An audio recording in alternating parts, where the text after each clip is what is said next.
Well, good morning. We are about to get things underway here. Welcome to Cranj.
Today, Top 30 is the only company in the world able to design, produce, set up and manage a top-level competition. Everything within the same company. Everything with the trustworthiness and professionalism that an official competition requires. Everything. Top 30. Top 30. The heart of climbing. Hello and welcome to Cranj. We're back in Slovenia for the second and final time this year to bring you the last IFSC World Cup of 2012. Again, we're situated just a few kilometers away from the country's capital, Ljubljana, surrounded by 10,000 kilometers of forests, 2 alpine regions, 90 individual sport crags containing 4,300 individual routes. And remember, that's just within the country's total area, which is only 20,000 kilometers squared. So what about the lead season so far? It's been a very exciting year. We've seen some new and very promising faces moving through into the season. Eline Janico amongst them of France, who's currently in 4th place on the World Cup lead rankings for this year, her first year on the senior circuit. Jakob Schubert, who took the World Championship lead title earlier this year, is yet to win a single World Cup. And not forgetting, he's been disqualified twice, once during the finals. We've had finger injuries for both Maja Vidmar and Mina Markovic. Sachi Ama split his chin open and then came back to win at Briançon. We've seen 10,000 people seated under a sea of umbrellas for the Chamonix final.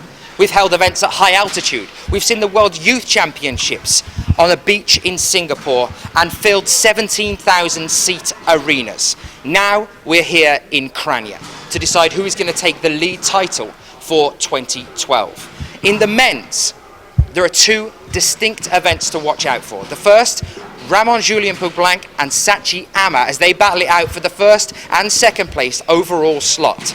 The second, between Jakob Schubert and Sean McCall, who are currently fighting it out for that bronze medal position. And it's close. There's very little between both of those groups. In the women's, it's more or less settled. But if Mina Markovic has a bad competition and Kim Jae-in takes gold here, she could still, even at this late stage in the year, pip Mina Markovic for that top place position. So, we've had a fantastic year so far. Even now, right towards the final push, it's still close. All that remains for me to say is welcome to Cranj and what promises to be a truly exciting finish for 2012 here on IFSC.tv.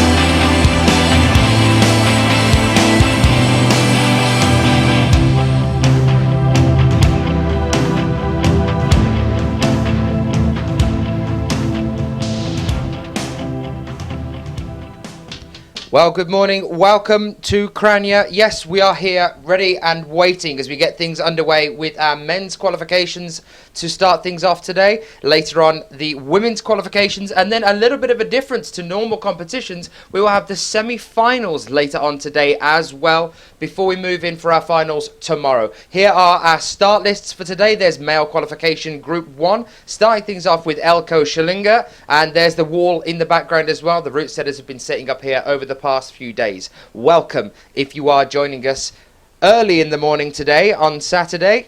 My name is Daniel Finn and I'll be with you all the way through this competition. It's nice to be back. So here we are moving through the men's qualifications, the first group for today.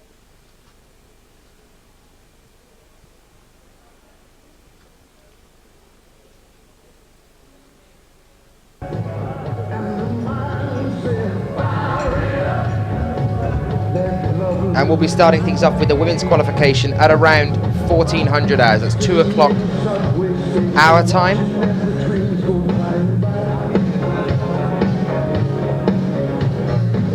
With the semi-finals due to start at 8 o'clock.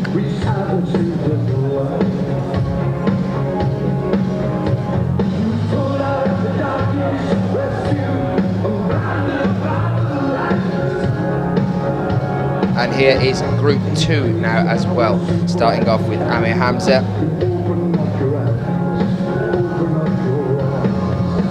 There's Sachiyama as well and Jakob Schubert, two of the people I said to watch out for as we move through this competition. If you're after any of the information on any of the climbers, or if you want to have a look at how the points are standing thus far at the end of the year between the athletes, get yourself onto ifsc-climbing.org, click on calendar, and then have a look at the overall World Cup ranking so far this year.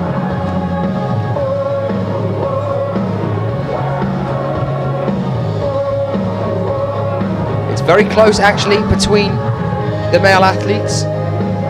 Ramon Julien Poublanc on a score of 539 points for Spain, with Sachiyama right behind him with 520 points altogether. Remember, a win here can get you 100 points, make all the difference in terms of tipping the scales, even at this late stage in the year, putting you on top there.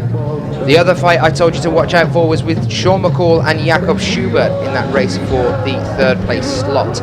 Sean McCall currently standing in third place with 447 points. Jakob Schubert 438. So again, very, very close there between those two groups of two.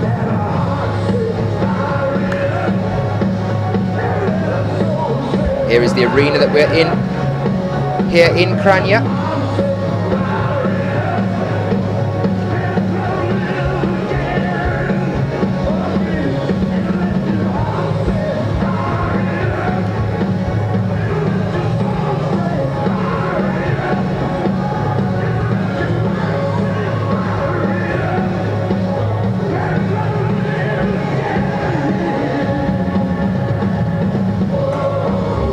And also remember, same as always, any questions you might have, do send them in to us on the IFSC chat feed.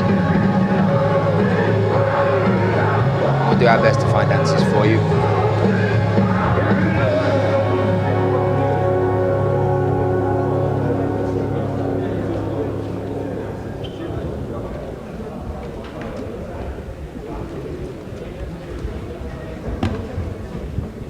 And also, if you're joining us on the YouTube channel, watching us in HD, also remember to get yourself over to www.ifsc.tv and do come and join us in the chat room as well.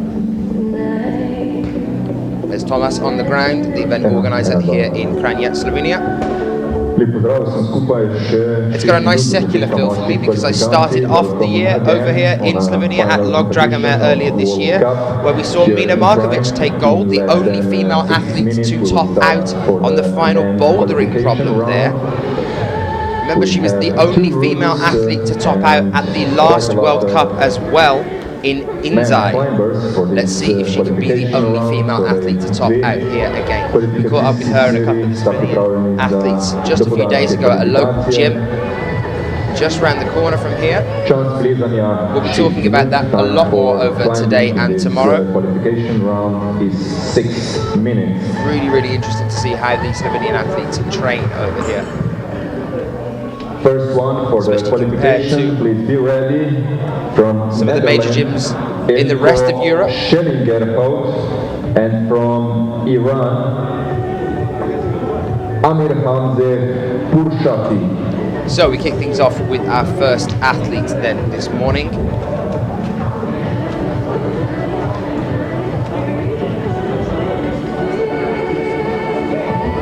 Once again, first two climbers for route number 1, please be ready. Elko Schellingerhout and Stefan Bednar, and for route number 2, Amir Hamzeh. And those will be and Amir Hamzeh Pushefi Sachi Ama. will be coming out in about 5 minutes time, and Elko Schellinger as well. So you can see that one on the far left hand side of your screen there. That is men's route 1. Just see the little piece of white paper there on the right hand side, which marks the start of men's route 2. Remember, all athletes have an attempt at both of these routes, the route being split at roughly the halfway point number 1, and for route number 2 to give the athletes a chance to rest in between their two attempts.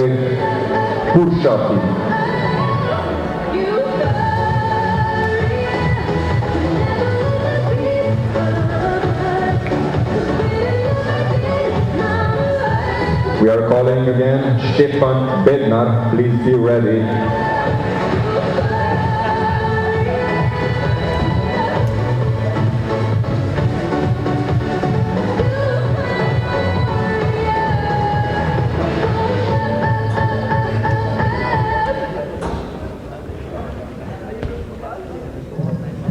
We will start with the qualification in 3 minutes.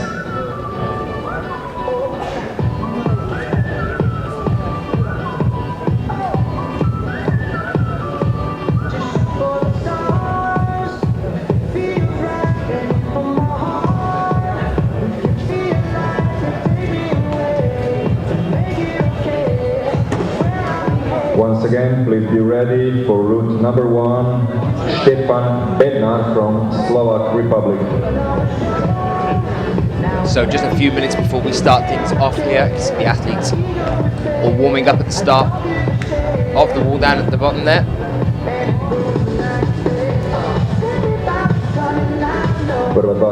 Relays are getting ready. The route setter's been working pretty much through the night yesterday to make sure that everything was ready for today.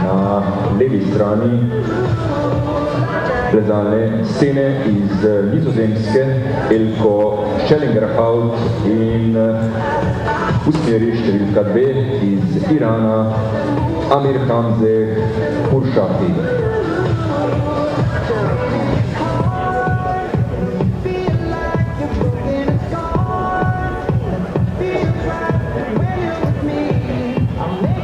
One of the things I was asked to mention today as well, just before we kick things off, is the unfortunate news of Patrick Edlinger being reported dead. One of the great free climbers in the 1980s. Okay, we're gonna died at the age of 52, so our thoughts go out to his friends and his family that might be joining us and watching the feed this morning. And first climber on route. Well, we are waiting to start. If you are watching us online, get yourself over onto Google and just type in Patrick Edlinger. There are a couple of videos on there that if you haven't seen already, you should. There's one of him doing a barefoot free solo right up on the side of a mountain top.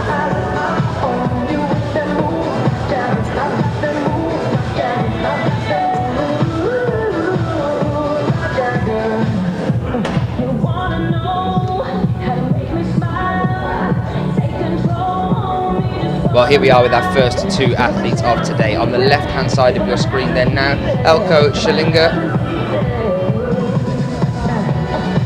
of the Netherlands starts on men's route 1, and Amir Hamzeh Pushefi on men's route 2. Welcome if you are joining us in the chat room. Yes, do send your questions in to us. Hello Matt, good morning to you.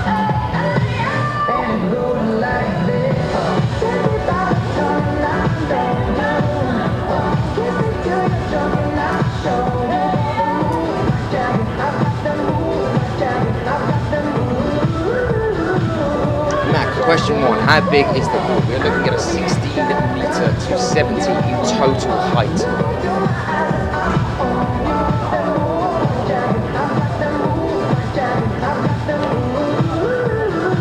Just to introduce you to a few of our first athletes coming out onto the wall, we have Jakob Schubert on the left-hand side now from the Netherlands, 21-year-old athlete, lives in Eindhoven. He's currently world ranked 77th. And his best result so far is a 33rd placement at the World Championships in Paris, which we were at just a little bit earlier this year. Actually, just talking about that,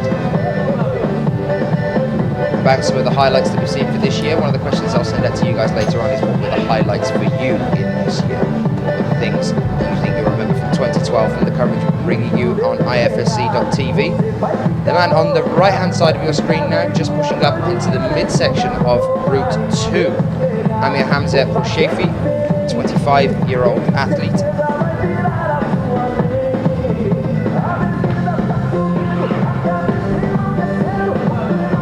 Unfortunately, just coming off the wall, his highest result was 24th at the Asian Continental Championship.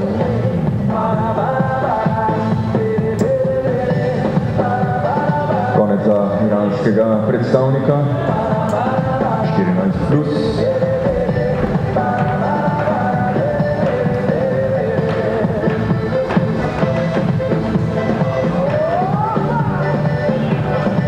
Next one for route number 2, please be ready for Japan, Sachiyama, and also the next one for route number 2, Masaki Shibata.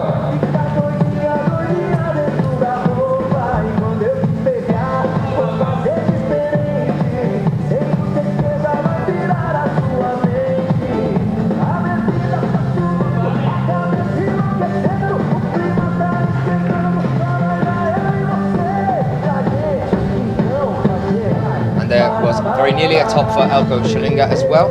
So a good start for us today. We're already into our second climbers coming out, one of which is Sachiyama. Now this is one of the guys that I said to watch out for as we move through this one. He has every chance of taking the lead title for 2012 away from Spain's Ramon Julian Blanc. At the moment there is not much between the two of them on the point scores for the overall year. Ramon Julian is currently on 539 and Sachiyama is on 520. So only a 19-point difference between the two of them.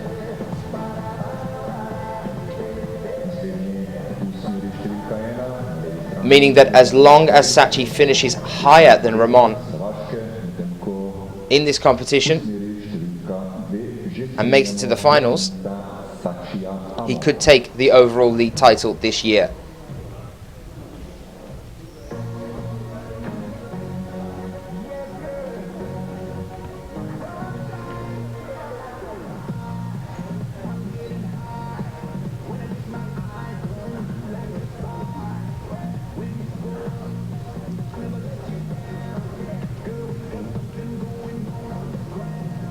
Sachiyama, only 23 years old, world ranked second at the moment, so just behind Ramon Julian.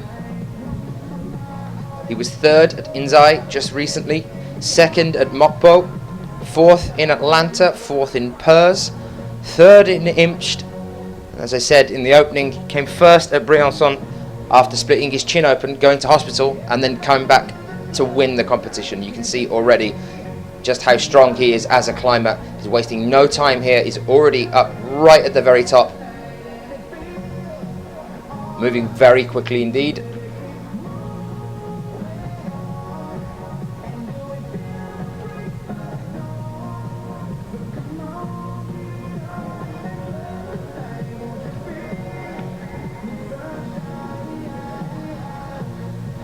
Local time at the moment is just 9:05. Welcome if you are joining us. It's a beautiful sunny morning over here in Cranj.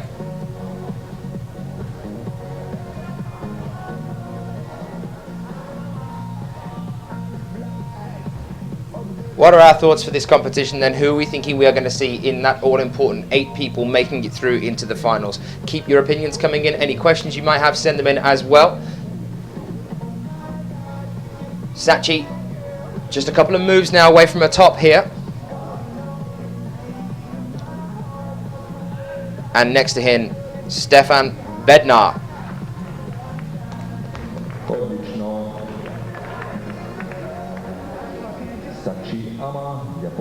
Sheila, I am in the hall itself, but we are up in the gods, as it were, looking down on the hall. I'll be moving down into the main arena a little bit later today, having a chat to some people down there, and of course tomorrow for the finals, run down and grab some interviews with the people that are making it into that all-important top 8.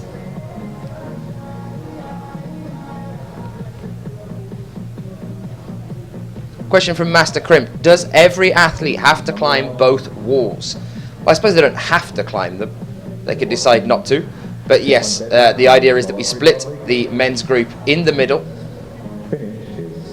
and start at the same time, and then they rotate and have a go on the second route as well.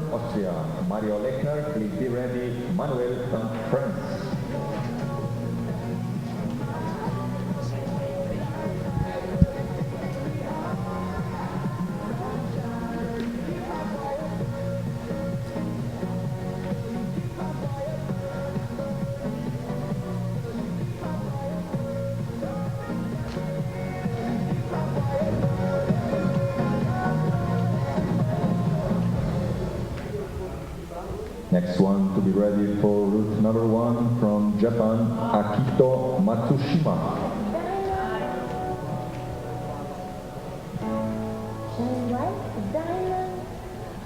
In naslednji naj se počasi začne pripravljati za svoje kvalifikacije. So someone asking a little bit earlier, what are the difficulty settings for these routes for the qualifications?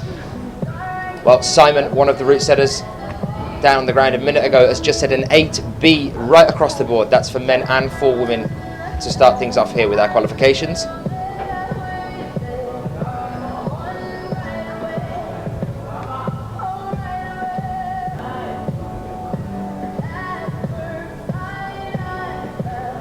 We are here with Masaki Shibata.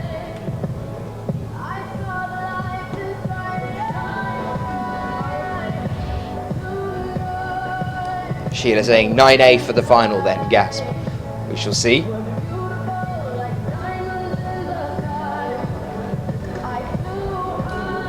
Masaki Shibata coming onto the wall straight after his teammate Sachi Ama, 24-year-old athlete Masaki, world ranked 27th.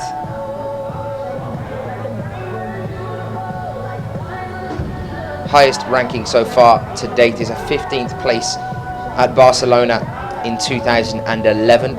Was 21st at Inzai, our last World Cup. Did anybody tune in to watch Inzai? You had the pleasure of Mike's company all the way through the Asia Tour just recently. And on the right side, just finished, Masaki Shibata from Japan. And there is Mario Lechner on the left-hand side now as well.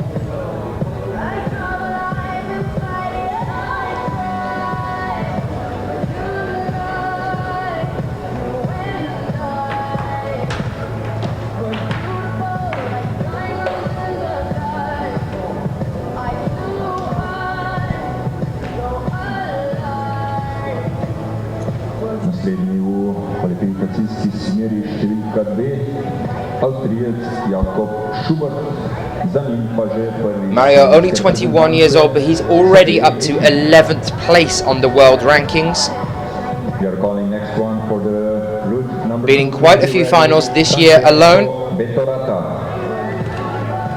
4th at Inzai just recently, 7th at Zinning, 6th at Atlanta, 7th at Purs. Came 3rd at the Arco Rockmaster this year as well.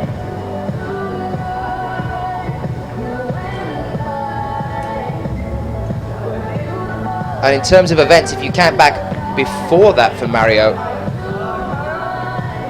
you go back to 2010 and he's in the male juniors league competition, so moving straight through, as I said, at the beginning. Some new and very promising faces being involved in the sport. Another one, Ellen Janiko. Here's Mario Lechner. We also have Katharina Posch, Magdalena Rourke. We're already on the wall with Jakob Schubert now, who's had a bit of a strange year.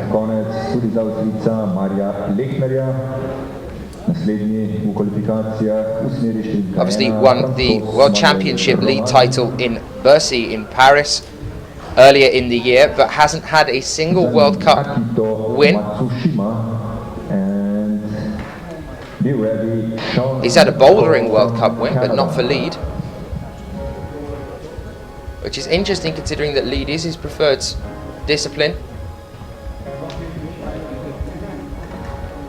And then of course the two major incidents that we've had this year with Jakob, we've had the shoe bolt incident back in Chamonix, and then we had the eye bolt incident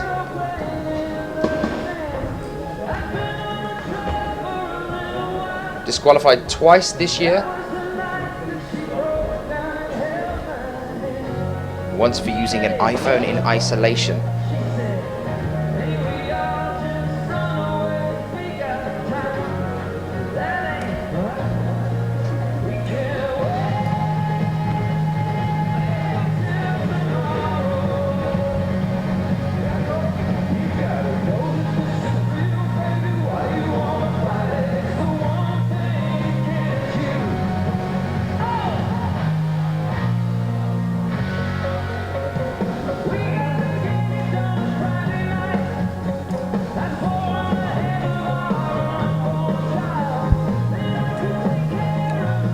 Nice to see some familiar faces with us as well. Sheila is, of course, back in the chat rooms. Nice to see you, Sheila.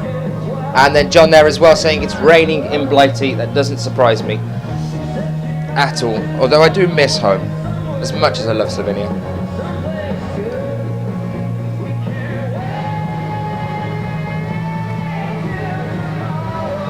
Jakob taking a moment to pause here on the overhang before he makes the final push.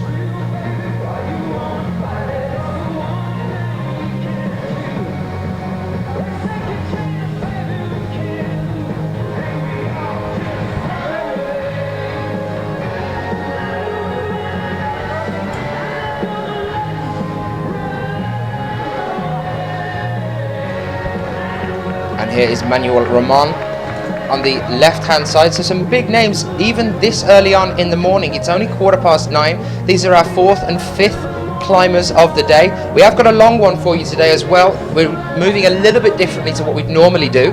We're having the qualifications and the semi-finals all in one day.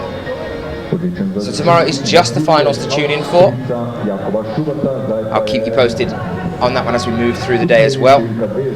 Today we're starting with the women's qualifications at 2:30 local time, and then we're starting the semi-finals for both men and women at the same time at 8 o'clock local time tonight. So stay tuned for that one. Come back and join us.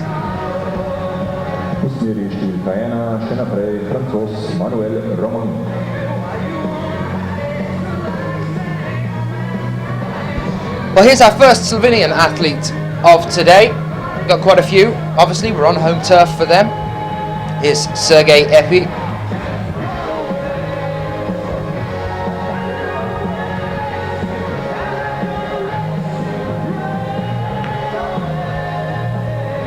There's quite a lot of interesting volumes on this wall.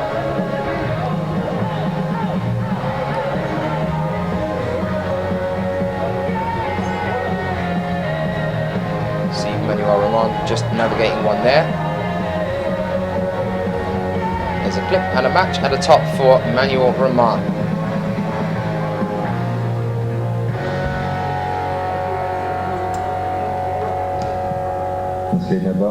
Do let us know who you're here to support. Route number 1, Akito Matsushima. And if you are tuning in and joining us from Slovenia, remember that you can come down to the venue here in Kranj and watch yourself over the next few days. The finals is sure to be absolutely packed in this hall. It is our last cup for 2012. And in terms of the IFSC World Cups, we won't be back till March which I'm a little bit sad about. Here's Akito Matsushima now for Japan, starting off on men's Route 1.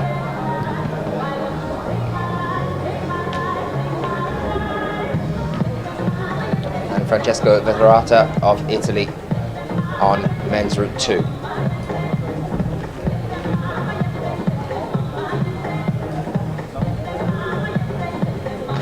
Akito, 30 years old, world ranked 17th.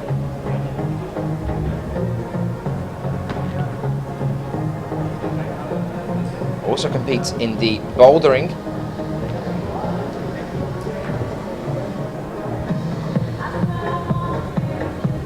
Hasn't made a final this year, but he's come very, very close. 2 10th place positionings, one at the World Championship in Paris and also in Chamonix.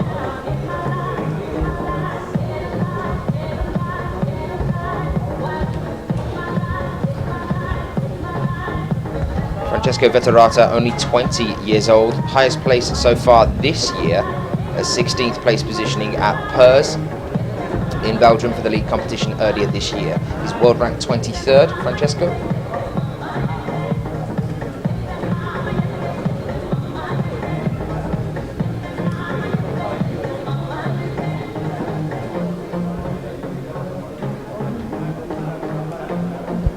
So John's here to support Mario and Jakob by the look of things. And Magic Spell saying here to support Mina as well, coming tomorrow for the finals.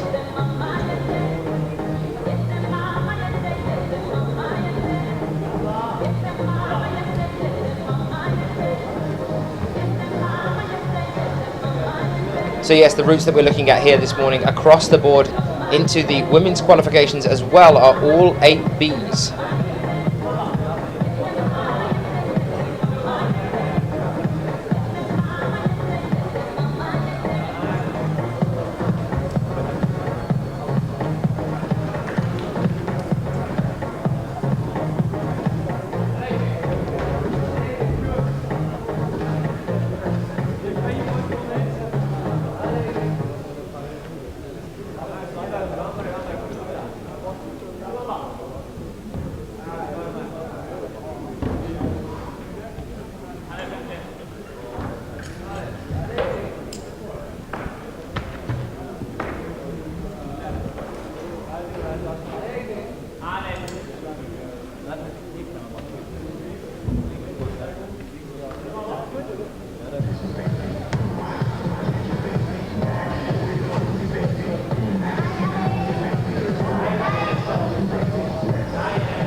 That unfortunately is it for Francesco Vetterata for his first climb of the day. We are still with Akito Matsushima on Route 1 now as he tries to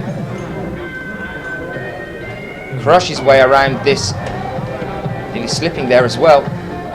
Large yellow hemisphere at the top of Route 1 for the men's.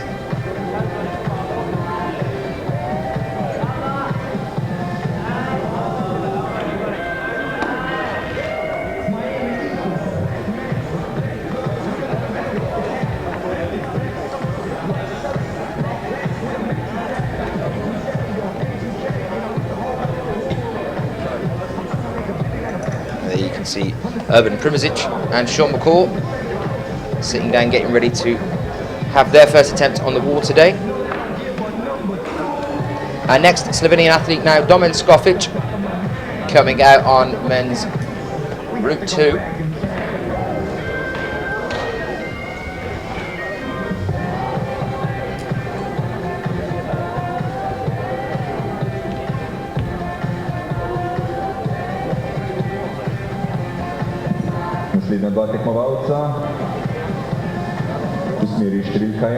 Good morning, Graham.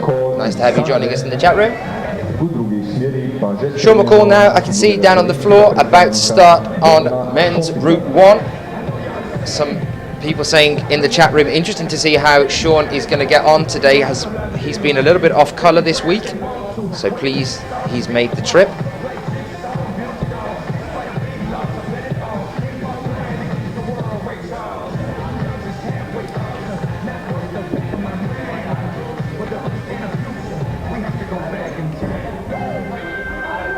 Let's hope he's feeling okay as he starts his first climb for today. There he is on the left-hand side of your screen. Domen, who's had a very interesting year when we're talking about the new and promising faces moving up into the climbing world. Domen is definitely one of them. Still very young. Made the finals in Atlanta earlier this year. And he's still competing in the youth championships at the moment.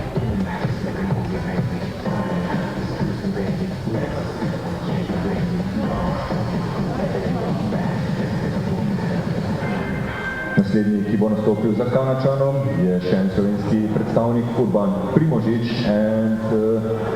Remember, you can get onto YouTube as well and watch us in HD. Stay with us here on IFSC.tv as well to join us in the chat room. And if you are joining us on YouTube, come across to IFSC.tv. Join us in the chat room, and any questions you might have, we will try our very best to find answers for you.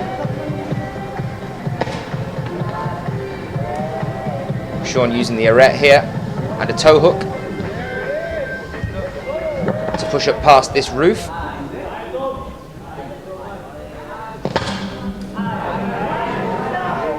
Domen Skofic taking his time on Route 2 here.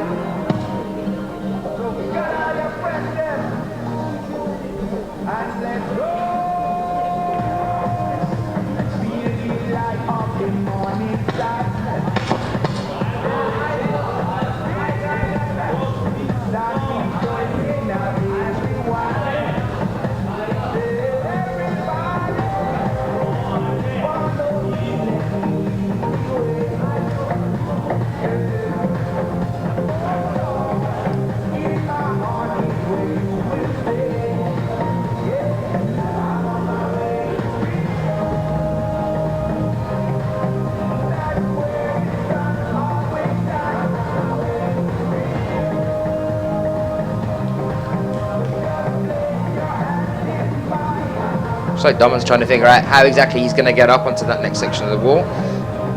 Matching and switching his hands over there.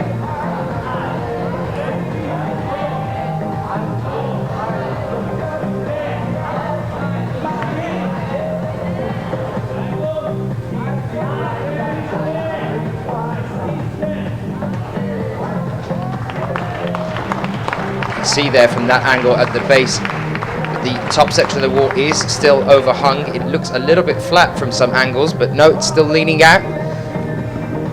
And there is a top for Domen Skofic, and Sean McCall now on a large yellow hemisphere, just under the second roof on the first male route.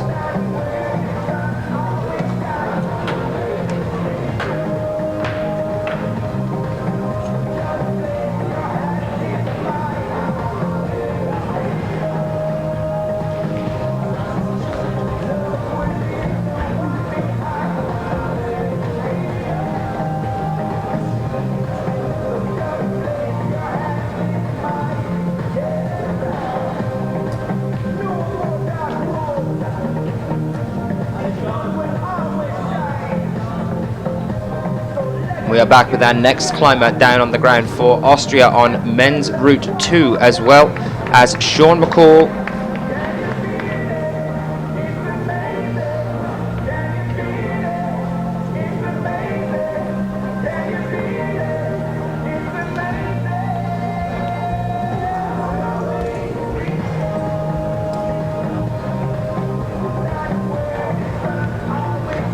And that is Bernhard Ruck for Austria, as Sean tops out on route 1.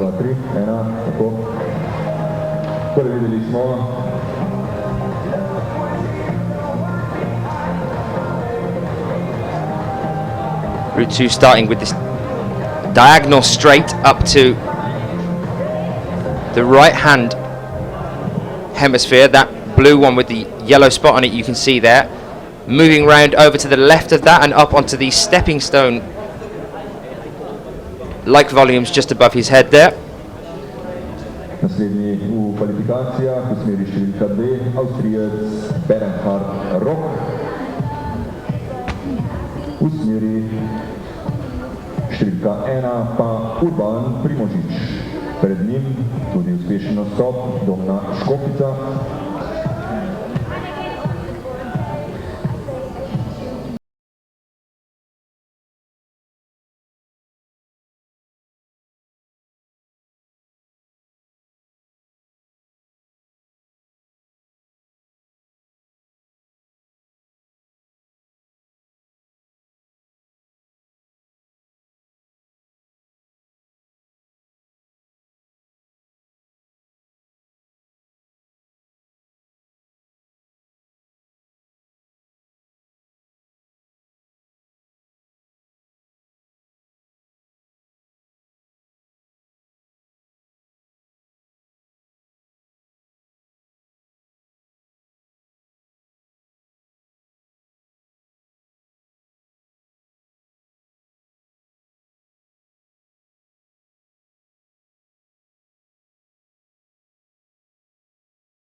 Sebastian Halenki, worth remembering, he's only 17 years old. He's world ranked 56th at the moment. 90, sorry, from Switzerland, Franz Krechenberger. Mikhail Chernikov from Russia is next one. And won in the male youth A lead Lukas Kopp from Austria. At the World Youth Championships in Singapore this year, which means he'll also be at the next World Youth Championships, which is over in Canada on Vancouver Island next year, where he'll be competing in the male juniors category before finally making that move into the senior circuit permanently.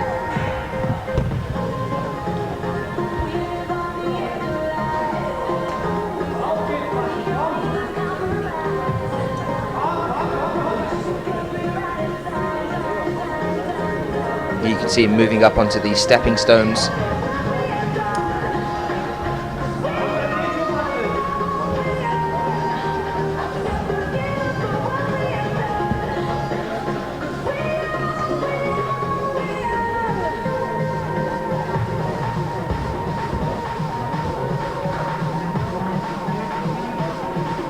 And there is Franz Krechenberger as well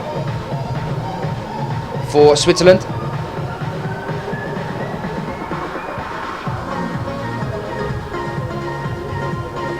We also saw earlier this year over in Singapore at the male juniors lead category, came 16th all in all, only 19 years old.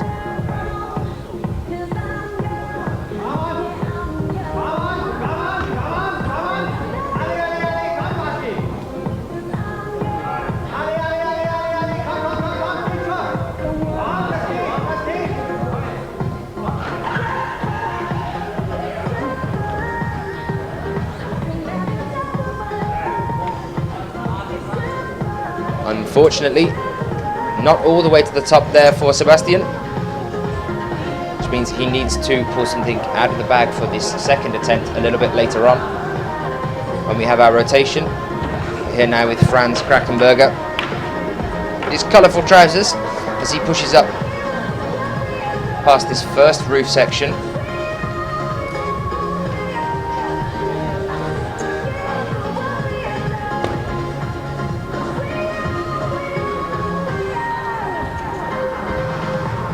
Switching the feet.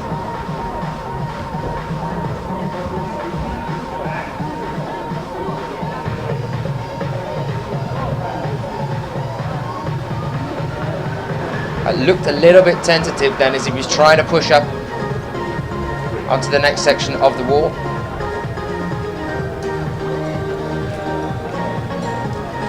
Just too far a reach. Maybe needed to sort his feet out a little bit better there before pushing up. We're here with Masahiro Higuchi now of Japan on the right hand side of the wall. Men's route 2.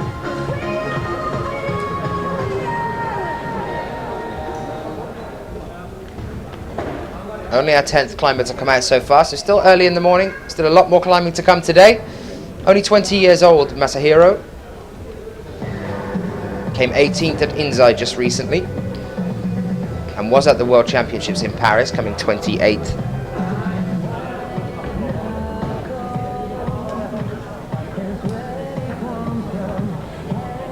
So what do we think of the route so far then, guys?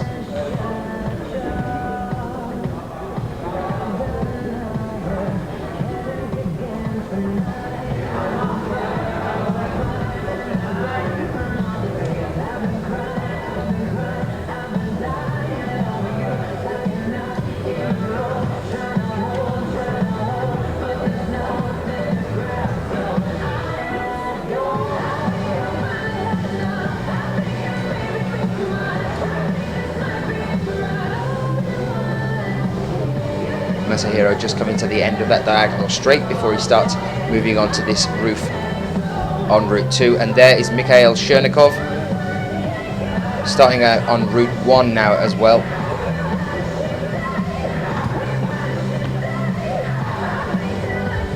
Still only getting to see a portion of this wall. A lot more to come when we move on to the women's qualifications later on today.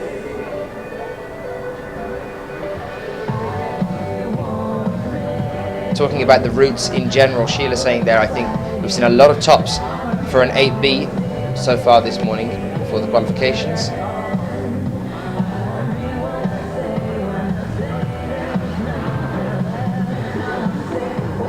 And there's Masahiro doing exactly the same thing as we saw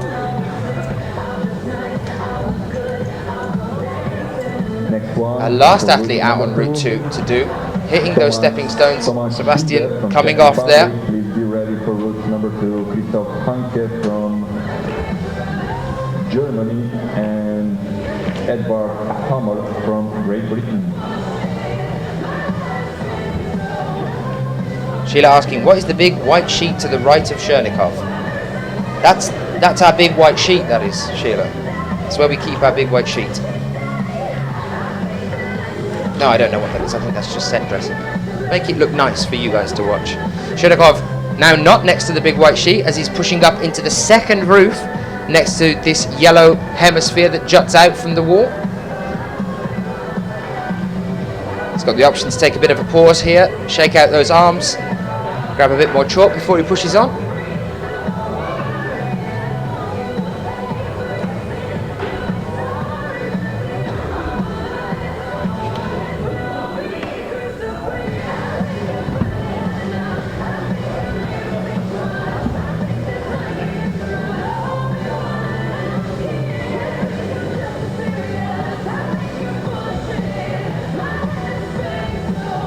And here is Thomas Winter for the Czech Republic.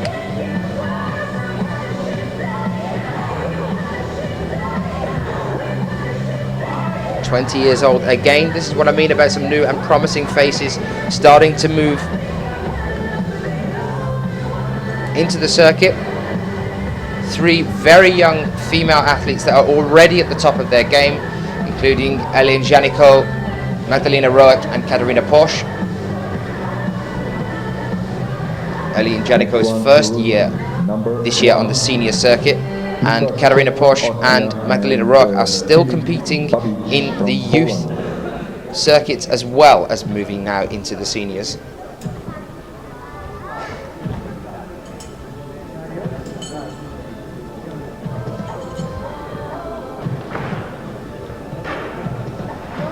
And there is the top for Mikhail Chernikov.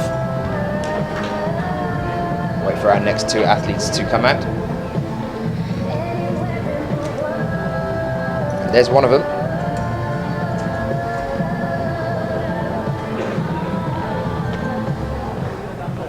For Austria now, that is Lucas Kobb on the ground. And just getting off the ground for Germany, just next to him, is Christoph Hanke. Question for you guys in the chat room now. Out of the two routes that we've seen so far, which for you looks like the most interesting one out of the two? Which would you prefer to climb? That's route 2 on the right hand side of your screen that Christoph Hanke is now on. That's the one that starts with a diagonal straight, moving up around the blue hemisphere there onto one roof, and then onto the stepping stones that move across up to another roof to the top, and then on the left hand side the one with Lucas Kobb on it now for Austria. Starts off at quite a steady incline, moves around to the left using the erect to push onto the first hemisphere, and then up again above into the second roof, which is the one with that yellow hemisphere on it.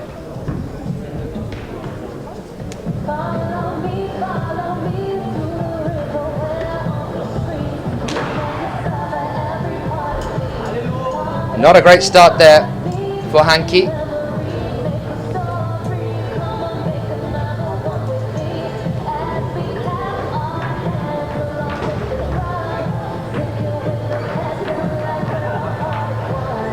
Next one for route number. Interesting from Master Crimp there, saying to me that the left route seems a lot easier. We have seen more tops already on that left-hand route. That's route 1. We can see Lucas Kobb on that one at the moment. There's the first roof just above him.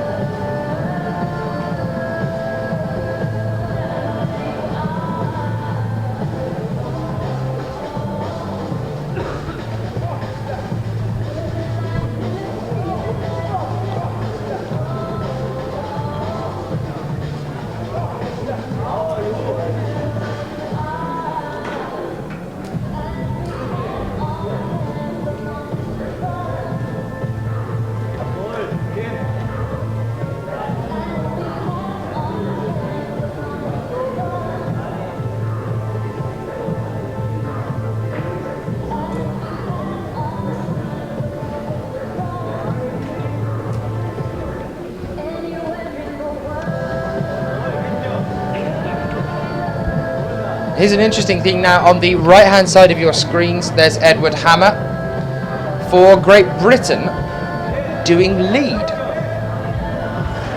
which is a very rare thing indeed. We don't normally see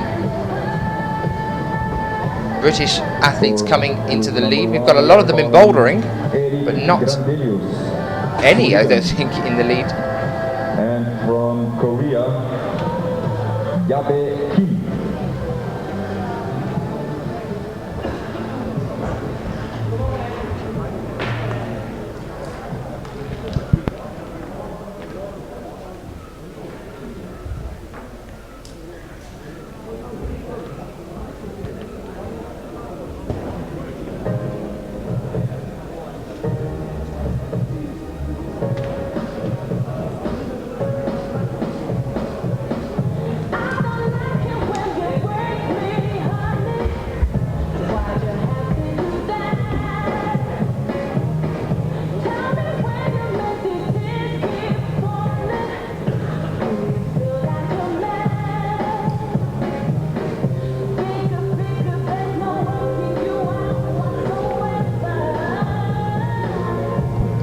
Sheila bringing to my attention Natalie Berry, who's over in France at the moment apparently.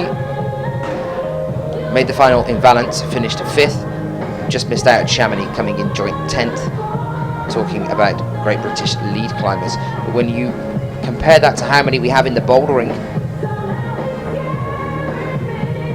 it's not often that we see, not that I've seen anyway, lead climbers on the IFSC World Cups. We've got some coming in through the youths. That is an interesting point from Graham there. There was Molly as well in female youth B earlier this year in Singapore, competing in lead. Anyway, here's Filip Babitz of Poland, starting off on men's route 1. And it looks like we've found our cut-off point on men's route 2, and it is around those stepping stones. Before you're actually walking on them, it seems like getting up into that second roof is the problem there on route 2. That's the 3rd or 4th person we've seen come off at that point so far today.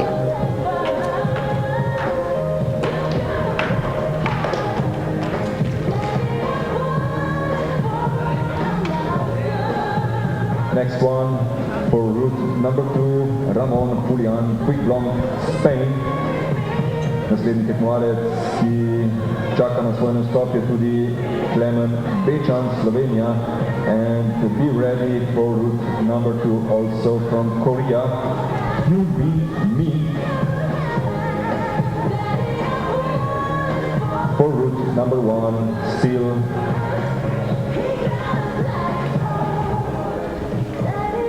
just finished, Filip Babic from Poland. Erik Grandelius from Sweden is next one. Jabekin is in preparation, and we are calling Luke Tilly from Great Britain. Well, here's one man that we'll definitely be watching over the next few days, Ramon Julien Puigblom of Spain, 31-year-old athlete, world ranked number 1. As we were talking about earlier, it is a fight between Ramon and Sachi Ama as to who takes our lead title this year.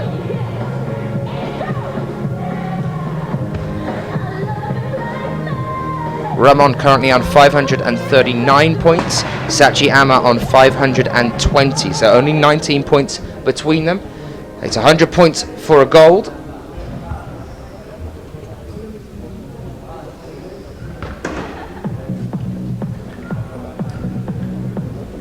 And the next drop down from that for a second place position gives you 80 points, which means as long as Sachi comes first and Ramon comes second, Sachi would potentially beat Ramon by 1 point.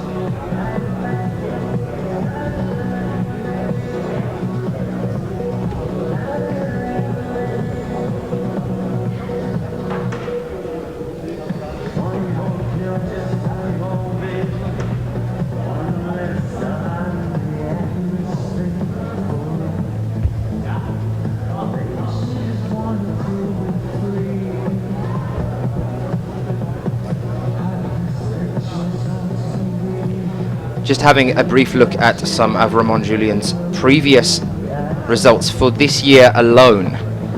We're looking at a first in Inzai, 5th at Mokpo, a first at Atlanta, a first at Perth, 4th at the World Championships in Paris, 4th at the Rockmaster in Arco this year,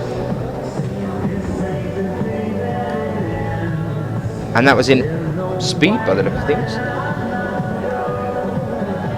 2nd at Chamonix. So constantly making finals.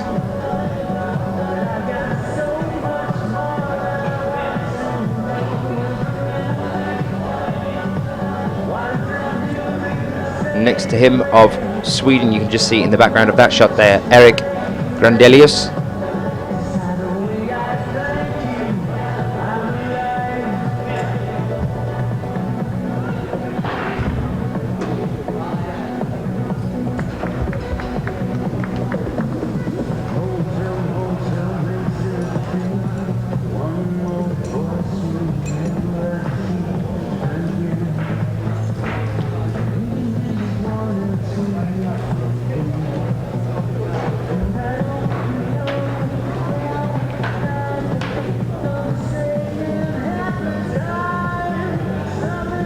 So, no surprise there for Ramon-Julien Poblanc as he starts us off. We are now joined by Klemen Becjan of Slovenia. Also a boulderer, Klemen.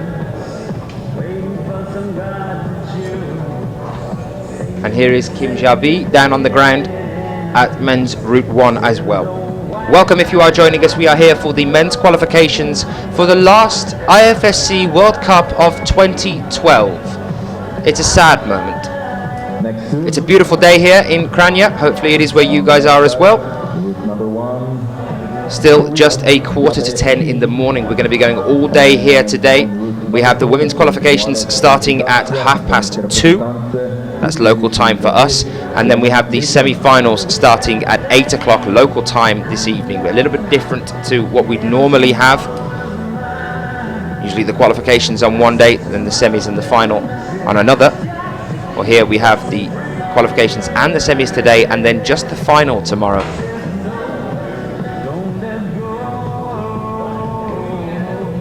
Any thoughts you guys might have on who is going to be making it into that final 8 for men or for women?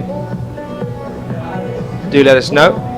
As I was saying in the intro earlier today, in the women's it's a little bit more defined than in the men's in terms of who's going to be the title holder for this year. Mina Markovic currently in first place with 630 points. Kim Jae-in in second with 597. So not too much of a difference there. If Kim Jae-in has a good run at this competition and Mina Markovic doesn't do so well, Kim Jae-in could take the title from her. Johanna Ernst in third place with 510. And then Hélène Janicot with 422 points for France, sitting in fourth place on the overall lead World Cup rankings. Klemen reaching a point now on men's Route 2 that we've seen quite a few athletes coming off. Let's see whether he can make it up above these stepping stones.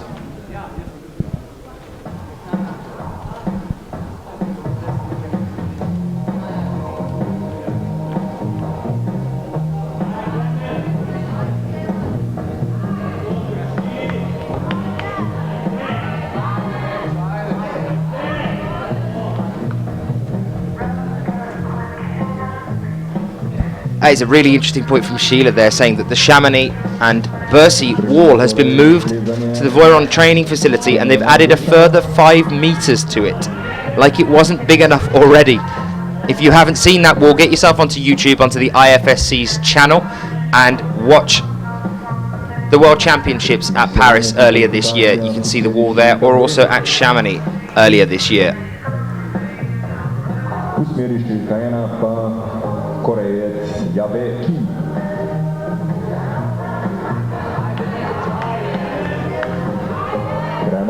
Master Grim, yes, I will be with you all the way through the day today and through tomorrow. And Le Sergeant saying that the right route looks a little bit more interesting and more difficult than the left route. We've definitely seen more tops on the left route, although we have seen a few on Route 2 as well. We've just seen Ramon-Julien do a top on that one. Domen Skofic has also done a top on Route 2. Naslednji Korejec za kvalifikacije Hyunbin Min.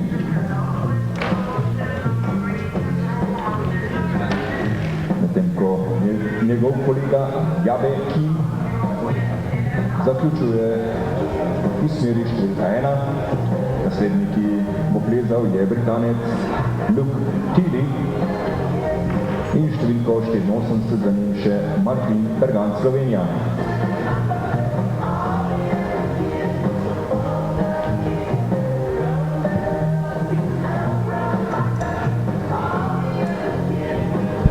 And from one Korean athlete over to another one now. Here is Min Hyun-bin, who took gold at Mokpo just recently, competition before last. And for the first time between him and Kim Jae-in, the host nation took both the gold medals. It's Min Hyun-bin and Kim Jae-in at Mokpo in Korea just recently.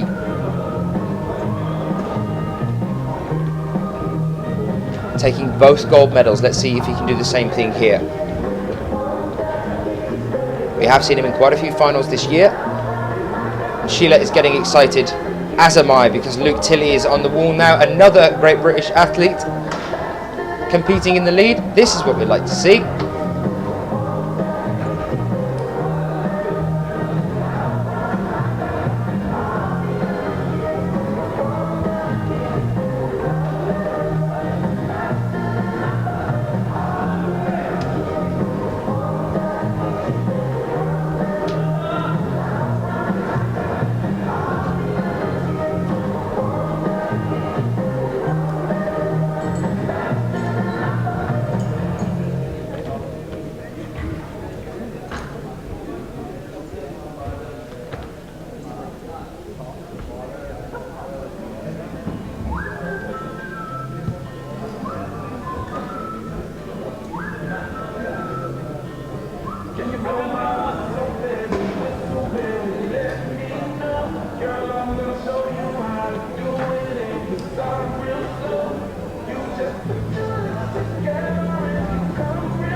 Min Hyun-bin now on this second roof.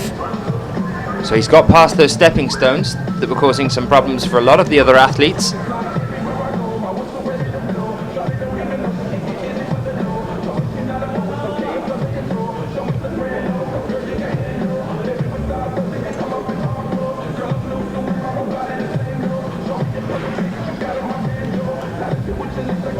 And Luke Tilley, unfortunately, coming down there at the first roof on Route 1. And there is Min Hyun-bin topping out on Route 2, showing us it can be done.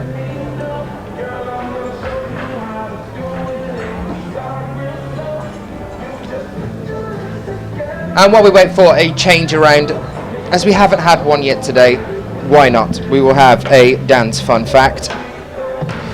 I'm sure you're all extremely excited about that. So, Old Vine in Maribor is over 400 years old, which makes it the oldest vine in the world. It still bears between 35 and 55 kilos of red grapes annually, from which wine is produced. So if you do come to Slovenia and find yourself in Maribor, the oldest vine in the world is there, and you can still get wine from it. That's just a dance fun fact. As we are joined by Martin Bergant of Slovenia.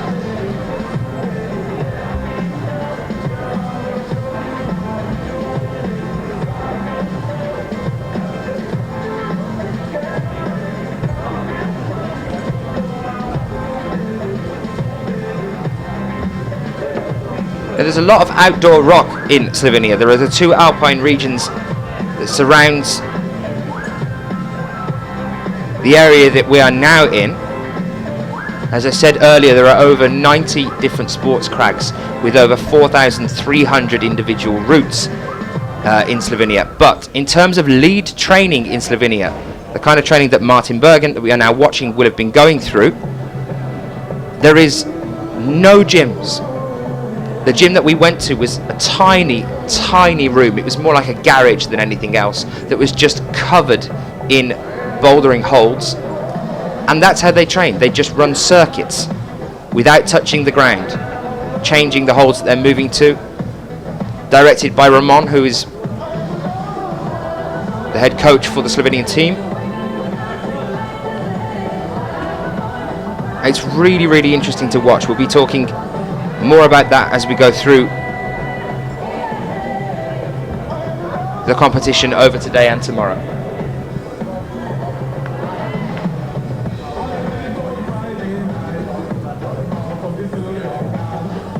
So we're staying with Martin Bergant at the moment. There is no one on route 2 at the moment. We're guessing that they're about to do a clean.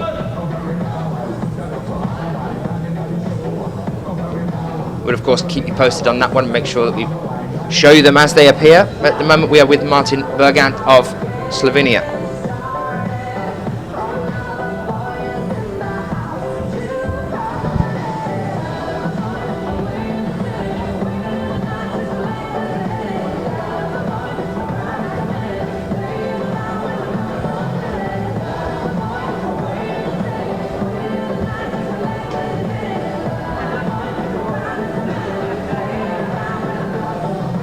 Gremo Martin.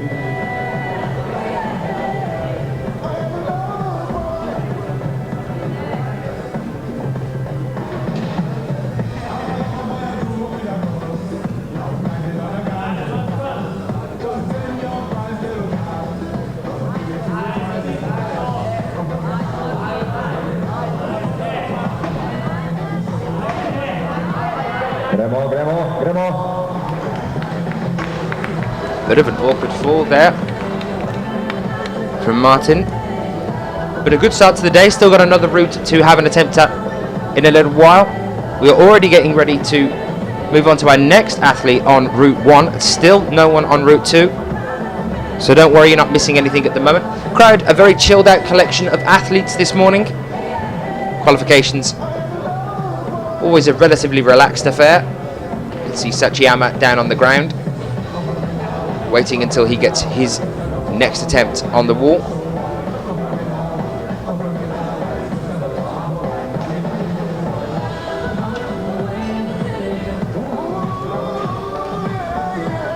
But rest assured that when we move into the final tomorrow, this arena will be absolutely rammed full. I'm told we have sold out, they're at capacity. Though it is one of the smaller arenas that we've used this year.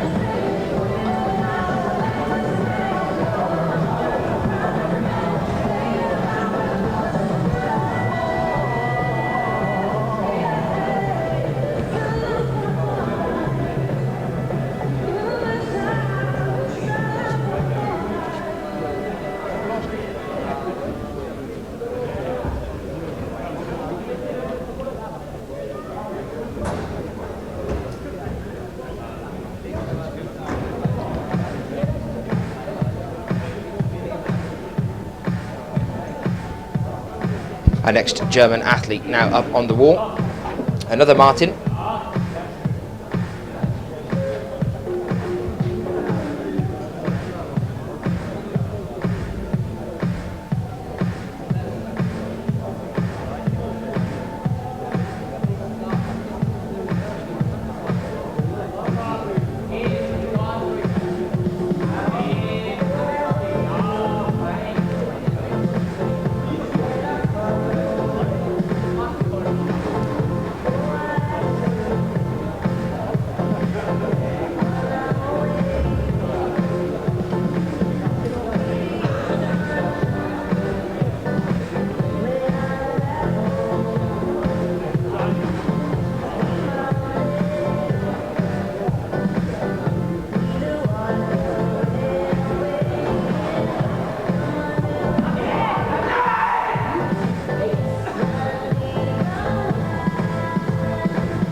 So now it looks like we are stopping for a second. It looks like the reason that there is no one climbing on Route 2 at the moment is we might have a loose hold here, because I can see Simon,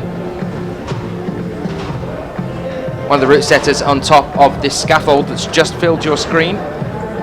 There he is. Oh no, it is going to be a clean. It was this point on the stepping stones that we've seen quite a few athletes coming off.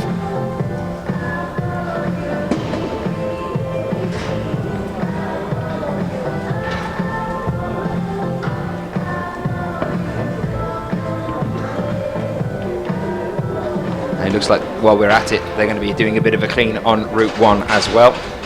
Sponzori tekme svetovnega pokala v Kranju za leto 2012, mestna občina Kranj, zavarovalnica Triglav, Avtohiša Vrtač in... Can you tell that the route setters are all climbers?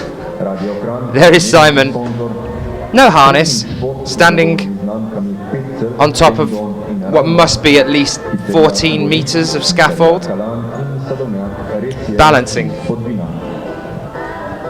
Well, here we are with the male qualifications Group 1 as they stand at the moment. So that's Group 1. This is the group that we're starting us off on Route 1. There you can see how many tops we've had. Mario Lechner, Akito Machishima, Sean McCall, Urban Primozic. Then a lot of cut-offs at 24 plus.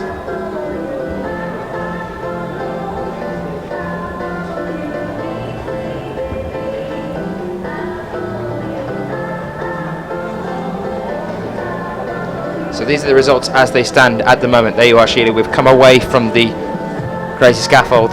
What you have just missed, though, is him standing on the top post, which was very interesting. No fear of heights here. And here are the athletes that are yet to start another climb. Sachi has climbed already, but that is in Group 2, so we'll show you some results for them in a moment.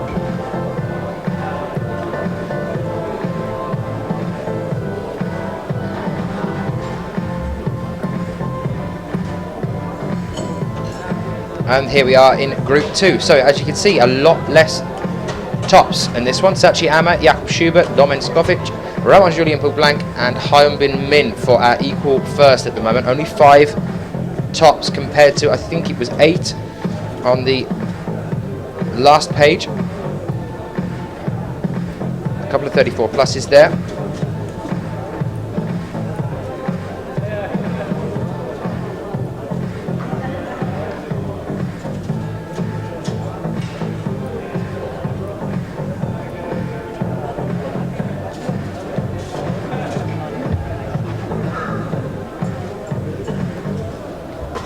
So those are our results as they stand at the moment.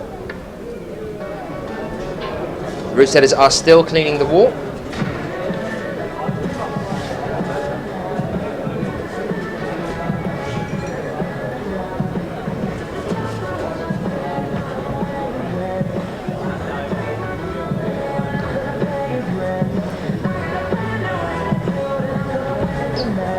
Well, Sheila saying that Thomas Ballet up next. We're talking to him in the week saying that they're all pretty cream crackered after the Asia tour. Well, one man that knows that better than most is standing next to me right now that was there for the Asia tour. He was your guest commentator for 3 events, and that is Mr. Mike Roper. Hiya Dan, how are you? Hello everyone in the chat. I hope you're glad you've got Dan back for this fantastic competition here, the last one of the year. What a season it's been, Dan. Absolutely. We were talking about that just the other day. In terms of the sort of events that we've seen throughout the year, the injuries, the dramas, the eye-bolt incident, the shoe-bolt incident, they've all got names. There's been many incidents, the injuries as well. I mean, I remember the chin that Satsuyama cut open, went to hospital and came back and took gold. Amazing. So how was it for you in Asia? Asia was fantastic. We'll have a little chat about that because I think they're going to be finishing cleaning, but Asia was fantastic. Every country looked after us tremendously well. I was amazed by Korea, the over £2 million they spent on a specific competition route building venue. There we go. Thanks for the. You can tell it's not my normal job commentary. Yeah, Dan. They built over £2 million venue for the event, and will host future events throughout the year. And it was just amazing. So what for you was a highlight of being out in Asia, other than the Korean venue? In terms of climbing itself, what kind of highlights did we see over there?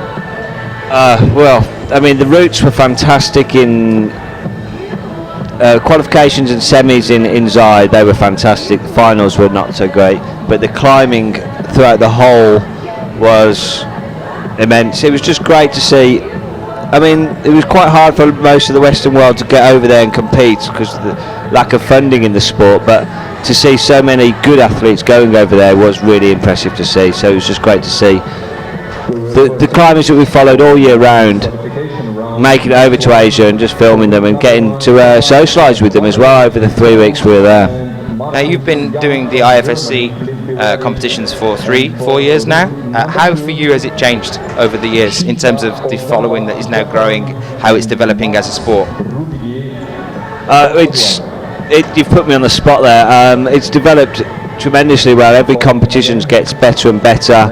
The organisation, the production from the organisers set up, and then the climbing standard is just increasing competition by competition. Like you said, Sebastian Helek from Germany, 17 years old, and he's really putting his self out there for future podiums. And then you've got Helen Janicott, 18 years of age, gold medal on her first season on her second tournament, I think, after Chamonix, Briançon. Yeah, so that's just amazing to see that the sport is attracting so many great climbers. And then also we've got the old guard like Romain de Cranj and Ramon Julien,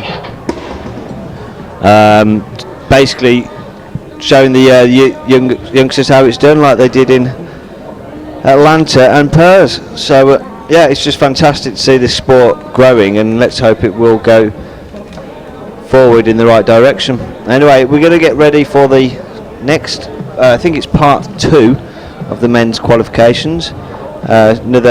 We've had 16 from each group, and I'll leave you to entertain the crowd down. Thank you. Thank you, Mike. So Le Sargent saying in the chat room, think the climbers did a lot of endurance training in the last 3 weeks.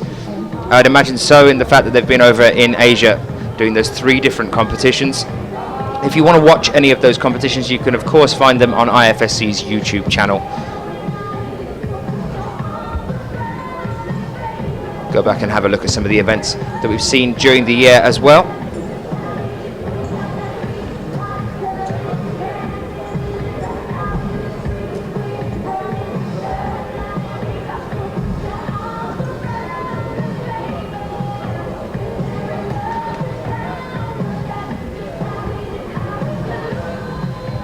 So we are back with our next 2 athletes now moving out onto the wall.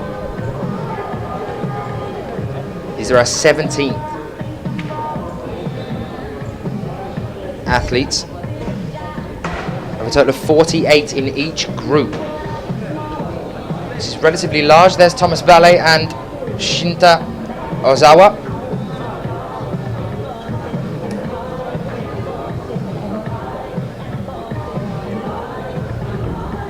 Thomas Ballet, 23 years old, born in 1989. He's world ranked 15th. His highest ranked result so far this year was in Chamonix on his home turf in France. And that was the event, as we were just talking to Mike about some of the memories from this year, the things that have stuck with us as we moved on. That was the one that we saw over 10,000 people sitting in what is essentially a river under a sea of umbrellas looking up to watch the Chamonix final. That's commitment.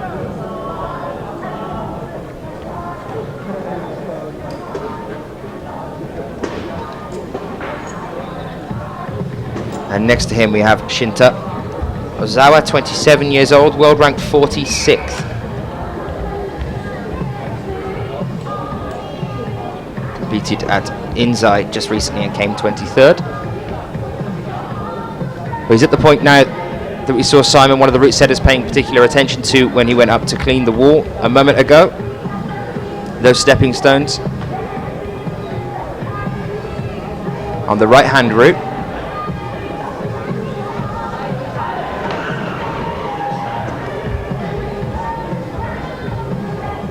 And still, we're seeing athletes come off at that point.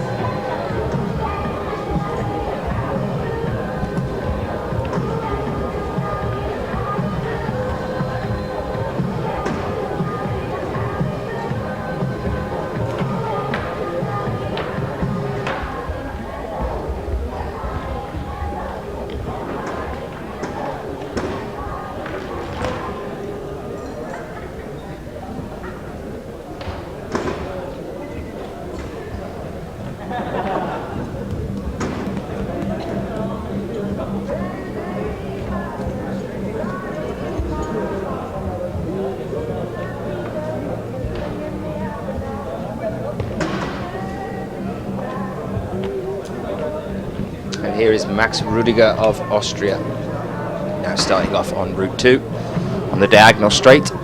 Thomas Ballet just pausing for a moment there on that yellow hemisphere before he reaches round with the left hand in a moment and gets his feet up. There it is, feet up onto that ledge before pushing up above the roof that he's now on. Oh,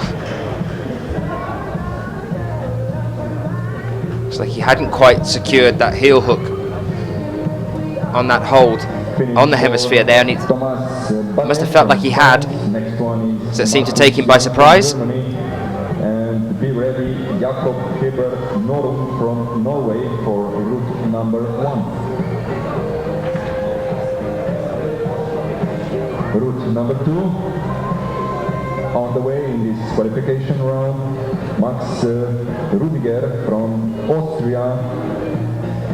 Naslednji je še en Slovenec, Jure Bečan, and we are calling also John Henry Nilsen from Norway for climbing route number 2.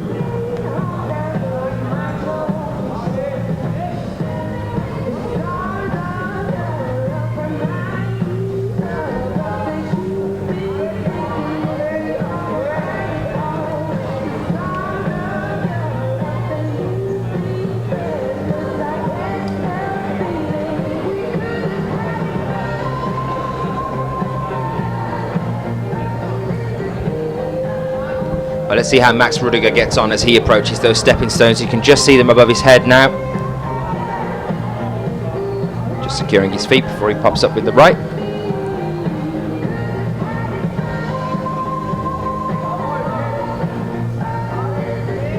It seems to be this point here and moving up onto the next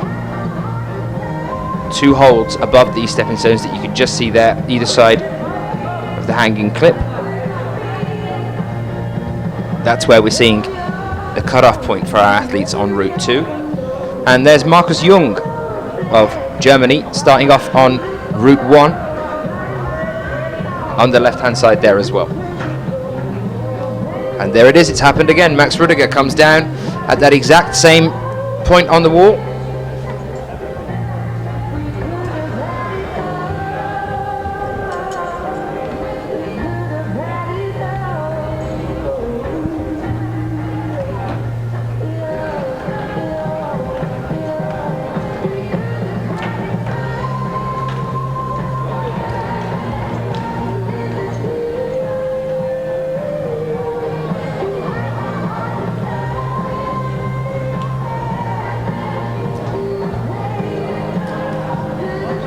Well, here is Clement's younger brother Jure Bečan for Slovenia, now starting off on route 2.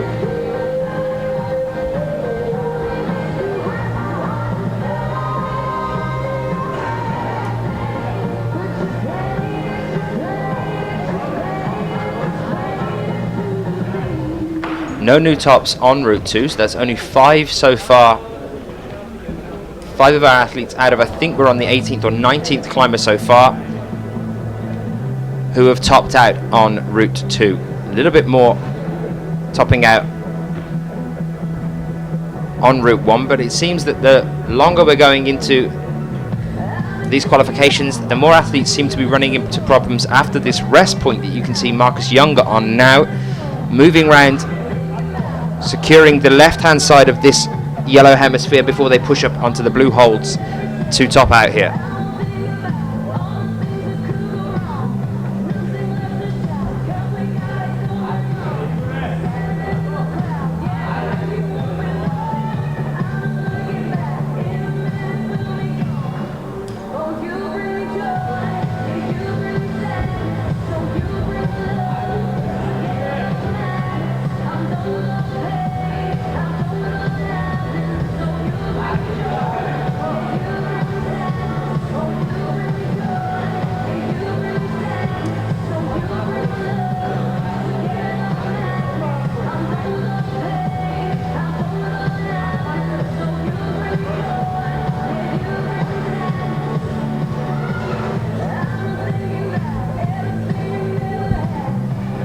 Well, Ure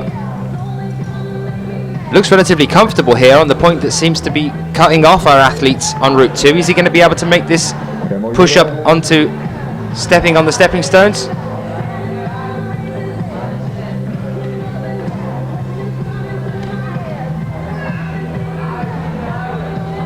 A little bit shaky here. Is he going to be able to hold this?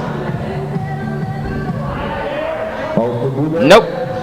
But pushing higher than we've seen a lot of our athletes go so far. That's a really good start for Ure Betchen.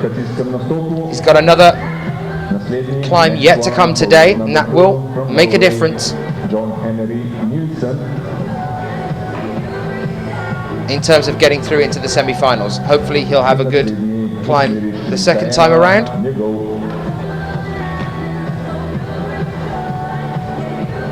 New Norwegian athlete now, Jakob Schubert Norum, coming out on to Route 1. I have seen Magnus as well, so Magnus Midbo will be around a little bit later on.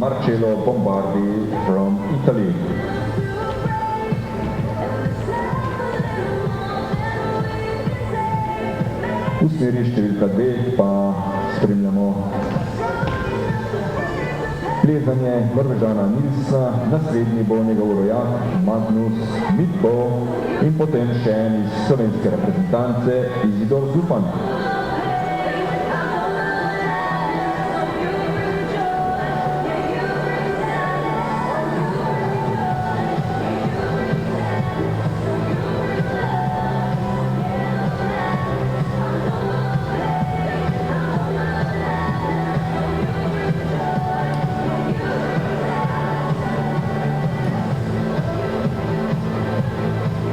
So yes, we have at the top by Sachi Ame, Jakob Schubert, Domen Skofic, Ramon Julian Publanc and Hyun Bun Min so far on Route 2.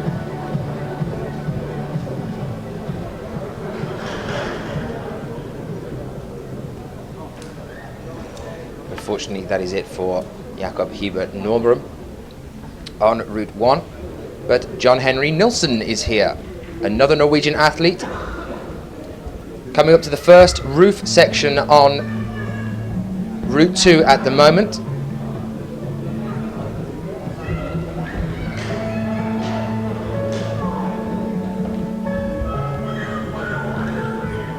Nilsen, only 24 years old. Came 59th at the World Championships in Paris earlier this year. Also competed at IMST, came 45th. Next one. His highest result so far to date is 27th at the Male Juniors Lead European Youth Series in Cranj in 2007, so 5 years ago now. We're joined by another Brit, Tom Bonnert.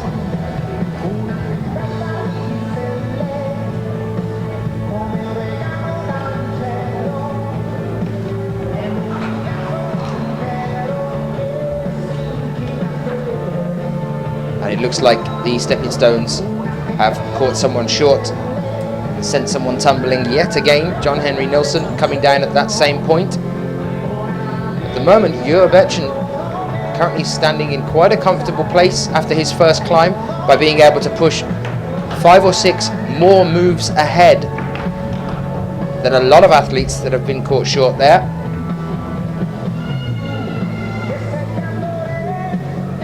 Tom Bonner taking his time here on Route 1.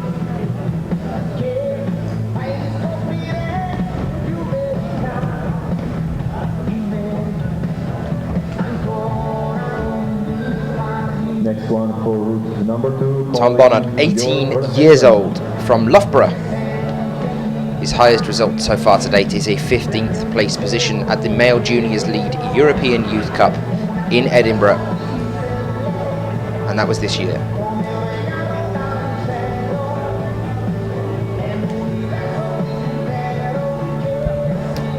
Here's Magnus Midbo now on Route 2. If anyone's going to take our top count up from 5 to 6, he's definitely one of the men to do it.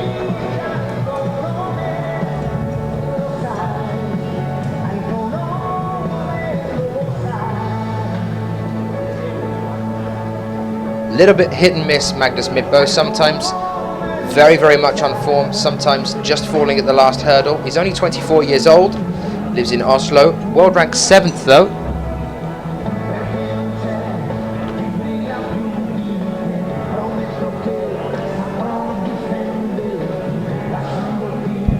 Mike's just telling me he was on form in Japan, Magnus Midbo.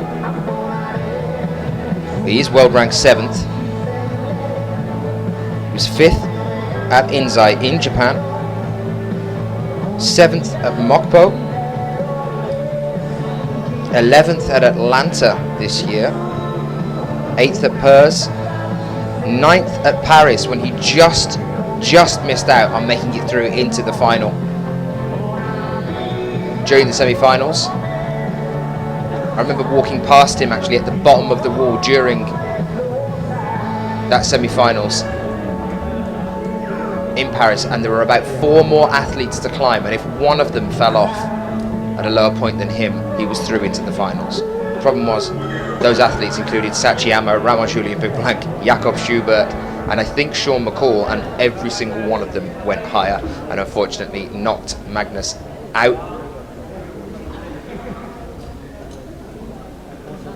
See a lot of the athletes having these tense moments when they get off the wall, and then watching the rest of the athletes to see whether they've made it through. No doubt Jur Betjen is now thinking that, because he has managed to push a little bit higher than a lot of the other athletes on Route 2.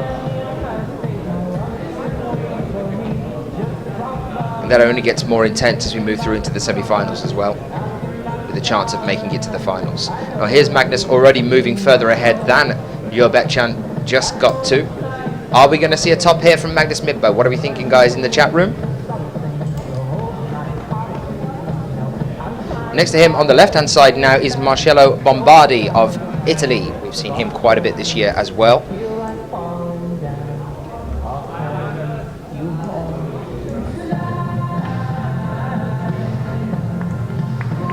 Only 19 years old. World ranked 53rd. But if you look at his top 12 best results, not one of them is below 8th. It's just that they're all on the juniors circuit. So another one making his move into the seniors.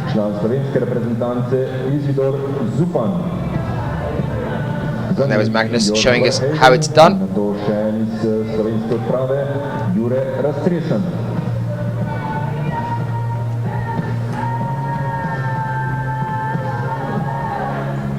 Usmjeri številka 1, Marcello Bombardi, za njim še reprezentančni kolega Stefano. Here's Isidor Zupan for Slovenia.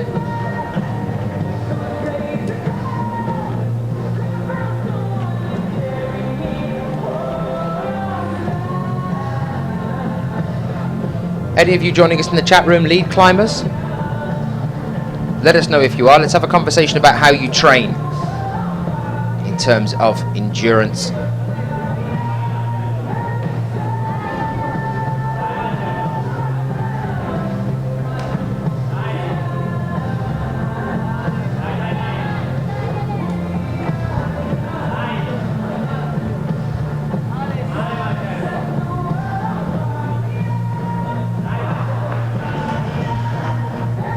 was a good effort there from Marcelo Bombardi, but unfortunately it looks like that yellow hemisphere has caught someone short again on Route 1. So we are starting to see now that they are maybe a little bit more balanced than we thought they were. We keep seeing athletes pushing past the point where they were coming off earlier on Route 2 and then falling at a point that they weren't on Route 1. So maybe we're going to see a shift in that balance, as earlier it did look like Route 1 was going to be a lot easier than Route 2. They are supposed to both be 8Bs.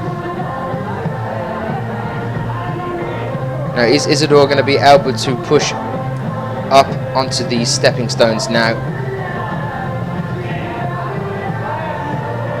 A little bit shaky here. Can he hold on to this one? He's got a traverse. And then use the wall. Here he goes. And he's held it.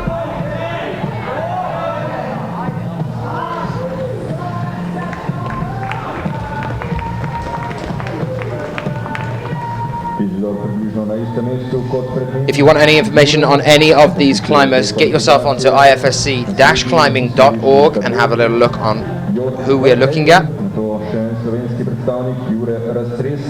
And we are calling also from France, Romain de Cranj.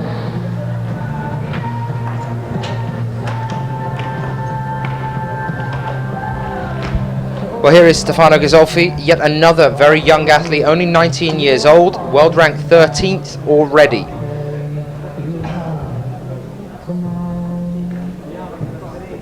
Managed to achieve his first podium position on the senior circuit at Xining in China just recently at the Asia Tour. But he has been in finals this year at Briançon.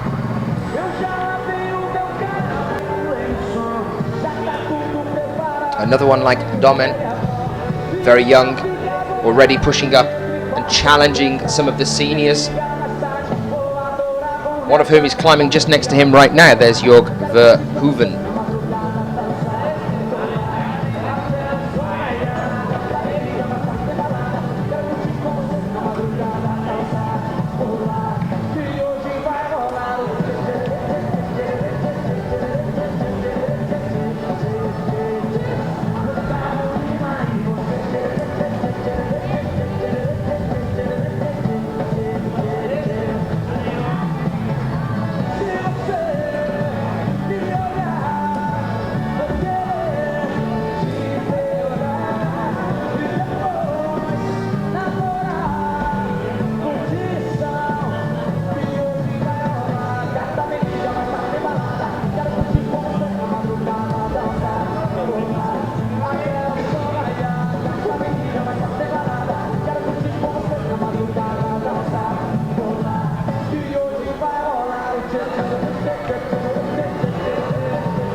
Question from I there in the chat room asking whether Shorty is competing. I don't actually think Thomas Tauporn is here or competing. Well, I know that he isn't, but I'll find out why exactly a little bit later on. I'll probably go down and have a chat to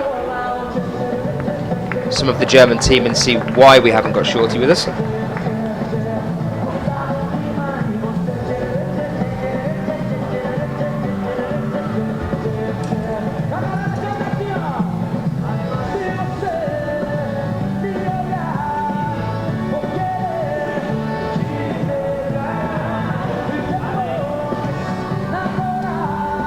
Jorg doing very well here.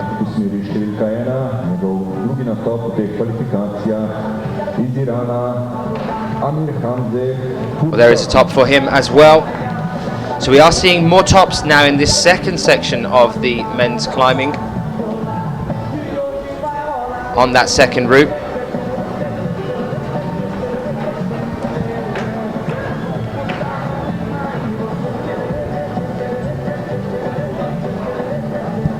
Remember, it is random order as well with these athletes. They are all mixed together. We've got another athlete for Slovenia about to come out, but here is our halfway stage.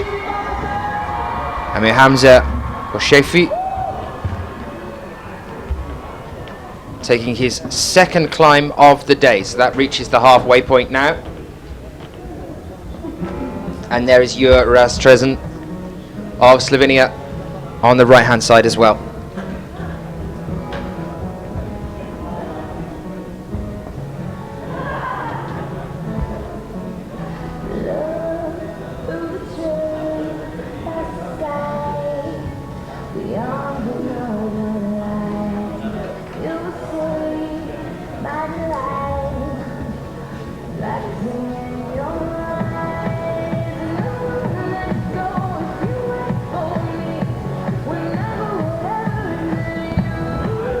So just 2 more to come out on Route 2 before we reach the halfway point there.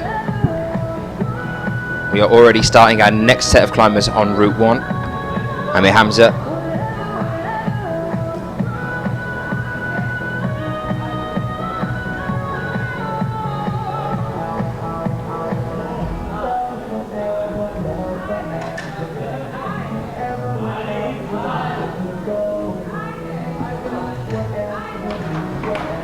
Unfortunately for Jur, not a great start for him. Let's see how he gets on with his second climb, but he'll need a top. Stand some chance of going through to the semi-finals. 26 through to the semi-finals, and then we whittle it down again to just 8. We are just over our halfway stage at the moment. The time is 10:30 in the morning. We will have a little break after that and then come back with the women's qualifications a little bit later on in the day. And that is due to start at 2 o'clock this afternoon. That's our local time. Be ready for the second qualification round. Amir Hamza coming off there. So no tops for him.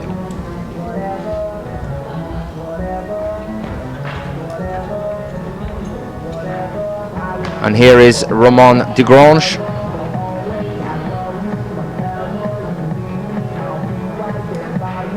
Of France, another one of the elites, senior climbers, seeing more and more being challenged by some of the younger athletes.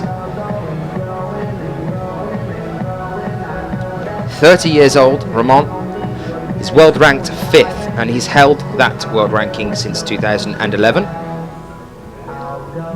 He was 8th at Inzai in Japan, 5th at Xining in China. 2 bronze medal placements then, podium positions, 1 in Atlanta and 1 in Perth. As Mike was saying earlier, saw some of the older athletes dominating in Atlanta. But we had the shock of Domen Skofic making it through into the final. And here's Sachi Ama now back out for his second climb. Is he going to be the first person to make 2 tops here in the qualifications?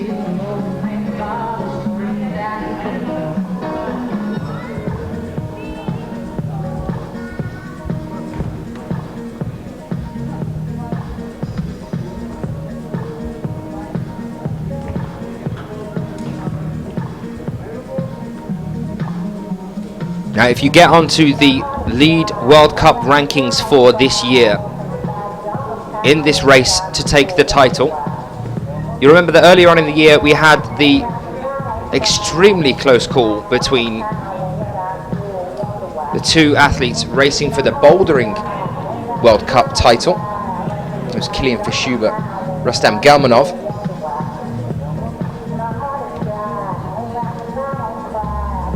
Kilian unfortunately didn't make the semi-finals, and that was in Munich. Let's hope we don't see a repeat of that again here, although it isn't as close. It's still pretty close. There's only 19 points between them. Ramon Julien Pugblanc and Sachi Ama, Those are the two to watch out for as to decide who's going to take the gold and who's going to take the silver.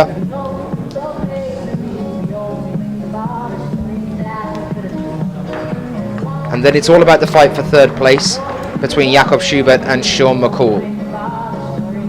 If you want to have a look at the points as they stand at the moment, get yourself onto ifsc-climbing.org. If you go to calendar, just underneath the calendar is a list of world rankings and World Cup rankings.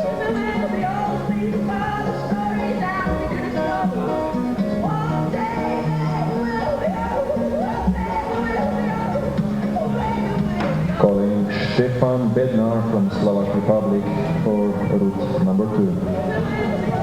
So, Sachiyama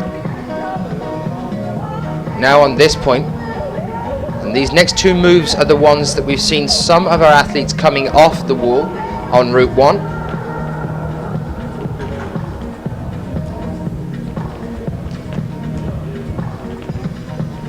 Getting that foot across. Very thin climber, very dexterous climber, very flexible. If he clips in here now, that is a top for Sachiyama. He becomes the first man so far today to have two tops behind him, and that will definitely see him through to the semi-finals. So it's looking like Sachiyama is definitely setting the bar high here to see if Ramon Julien can hold on to his current first place position on the lead World Cup overall title position. Here is Loïc Timmermans of Belgium, the last athlete that will be climbing on Route 2 before the groups can fully switch over. One of those groups has already restarted on Route 1, which is where Sachiyama has just taken his second top of the day. Steve NL asking, how hard are the routes? They are both 8Bs. We have been told that apparently they are 8Bs across the board, meaning that when the women come out later on today, their routes will both be 8Bs as well. But a little bit later on, I will pop down onto the ground and have a chat with Simon, who's one of the route setters, talk us through what they were intending.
Sheila in the chat room saying that Loïc Timmermans is one of these up-and-coming athletes that we're seeing moving in from the junior circuit. Looks like he took a rest there before moving up onto these stepping stones. Is he going to be able to secure this? Traversing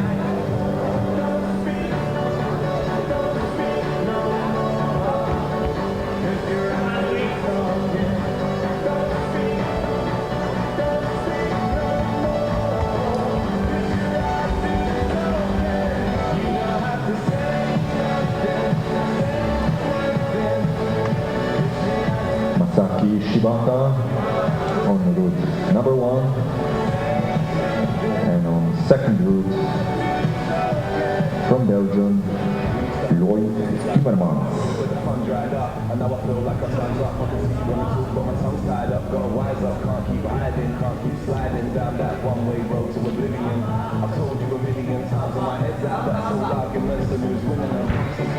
Now you can see him having a bit of a rest there before he starts pushing up into the final section. He's done exceptionally well to get here, and he's now resting before making the last 4 moves. Kranj Shibato, next one. Jakob Schubert from Austria in potem že one more reach. slovenski nastop v drugo v teh kvalifikacijah Sergej Epik. Just see him having a bit of problems there with his feet, I believe.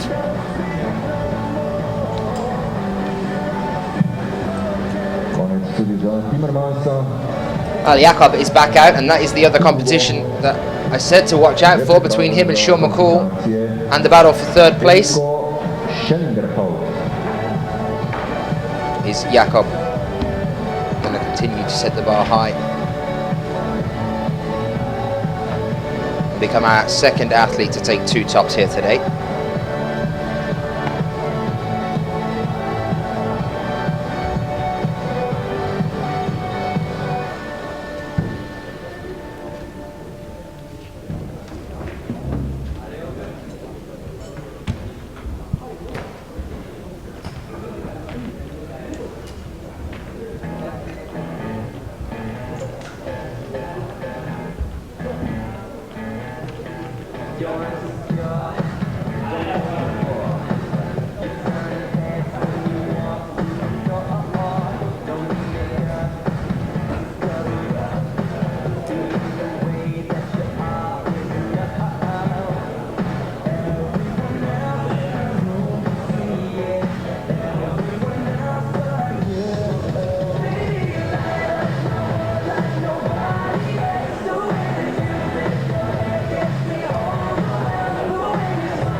So Jakob Schubert now pausing at the yellow hemisphere. Let's see how he gets on when he pushes for the last 6 or 7 moves to make the top here on Route 1. Elko Schillinger marks the start of the group, changing over now on Route 2 as well. This is the second climb for him today. And there you can see the incline there. It's causing the athletes some problems. That's quite a reach there up to the next hold. You can see Elko just trying to attempt it. That's quite a push.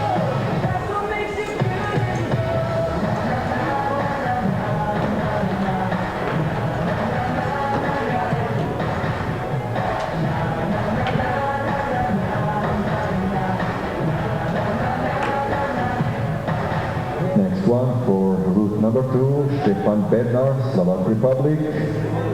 Be ready, Mario Lechner, Austria, and Manuel Roman, France.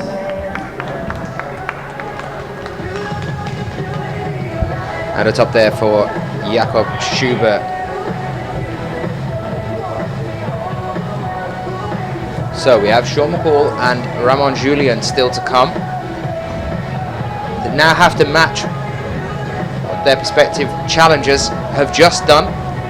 Ramon Julien Poublanc and Sachi Ama in the race for the first and second place slot, and Jakob Schubert and Sean McCall in the race for third.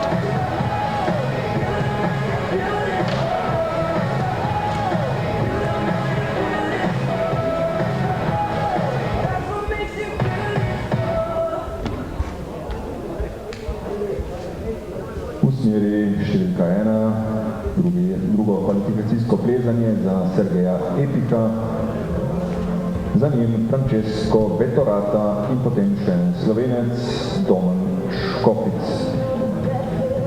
Slovakian athlete Stefan Bednar now on the wall to the right hand side of your screen, and Sergej Epi on the left, starting on Route 1.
Mario Lechner now coming out for Austria, starting off on route 2, the second climb for him today.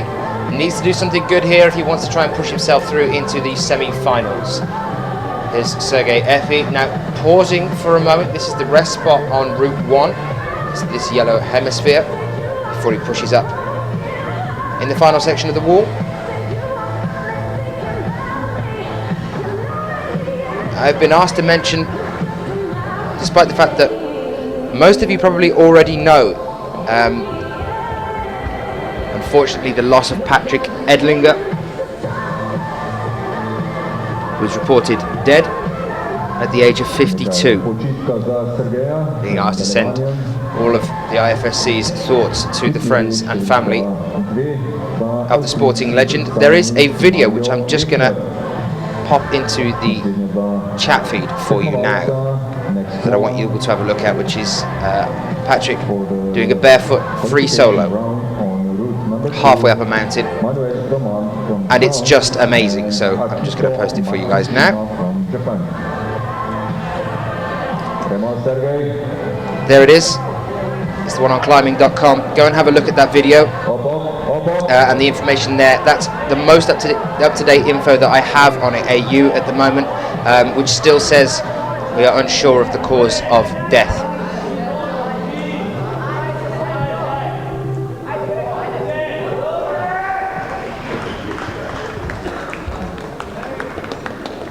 That was close then for Sergei, but unfortunately coming down on the yellow hemisphere.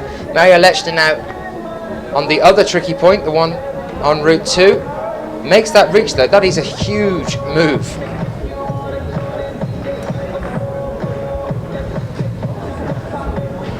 That is the point that we've seen a lot of our athletes coming off the wall.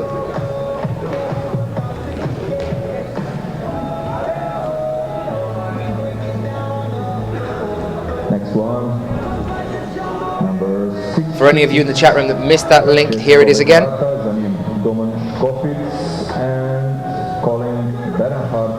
From Austria, be ready for qualification round on route number 1.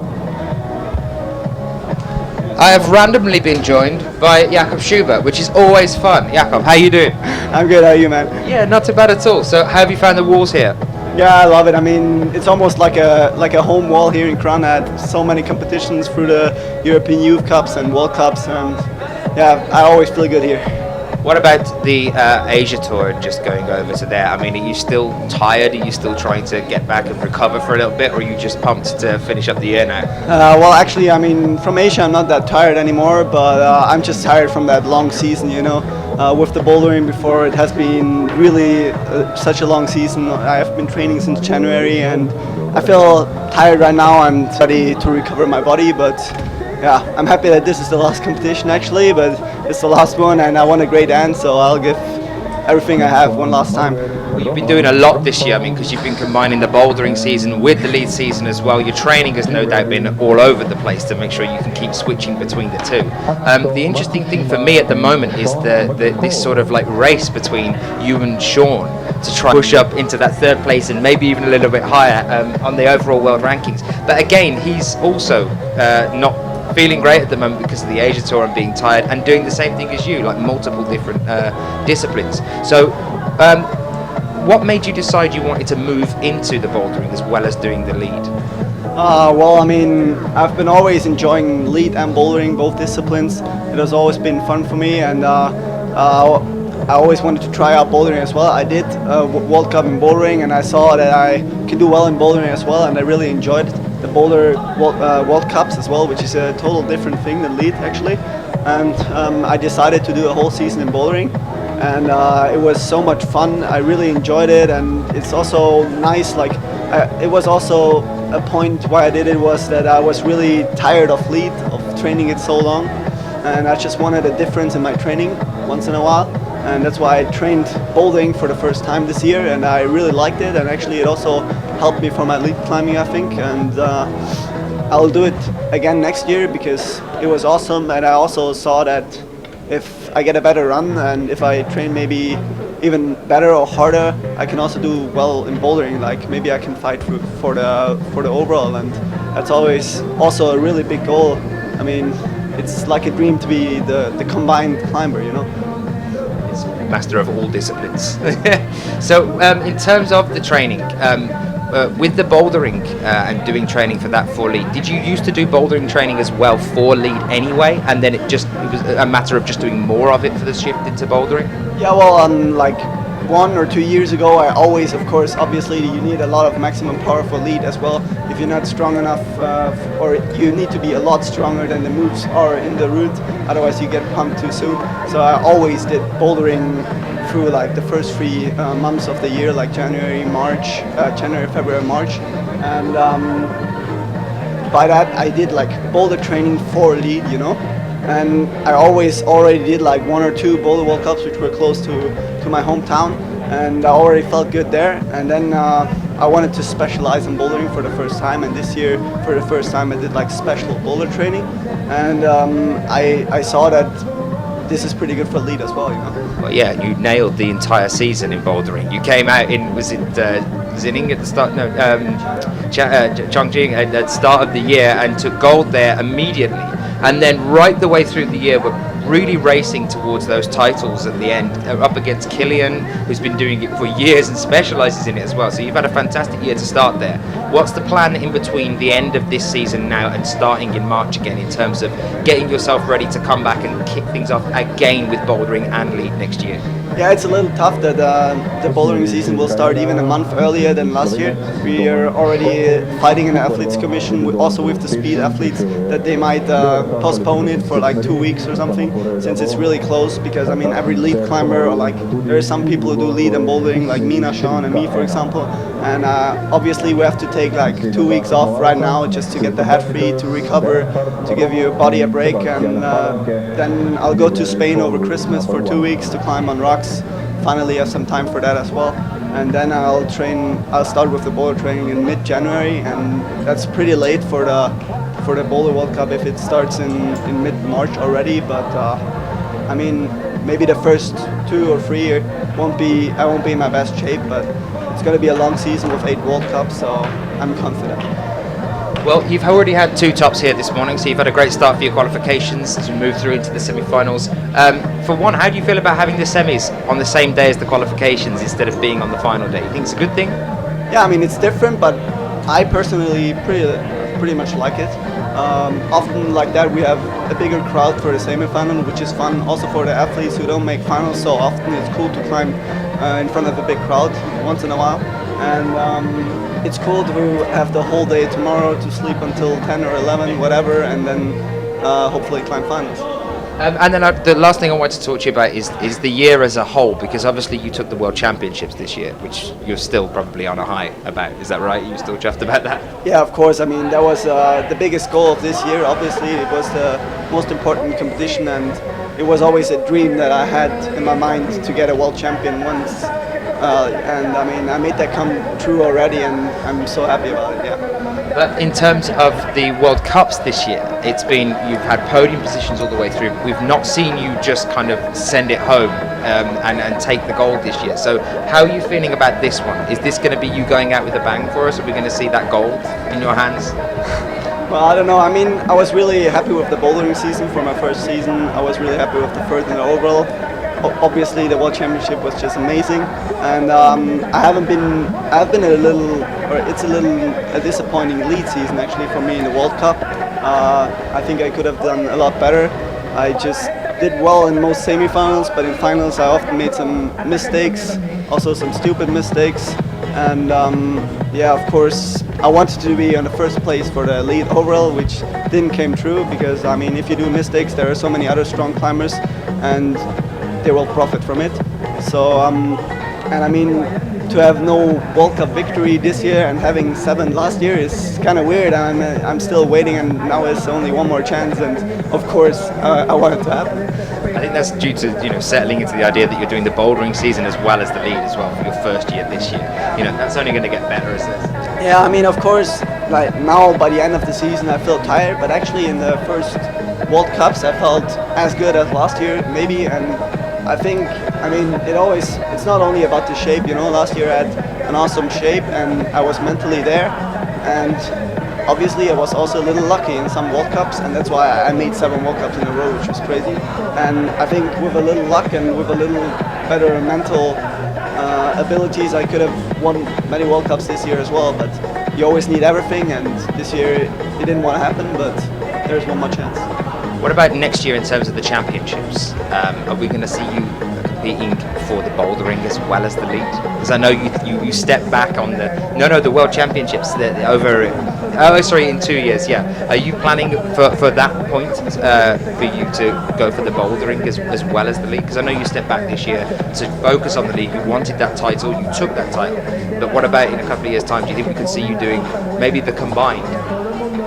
Yeah, for sure. I mean, unfortunately, there is not going to be a World Championship with all disciplines in 2 years. There's going to be 2 splitted World Championships for lead and 1 for bouldering. So you can't really do everything on one competition, which is a little disappointing actually, I think.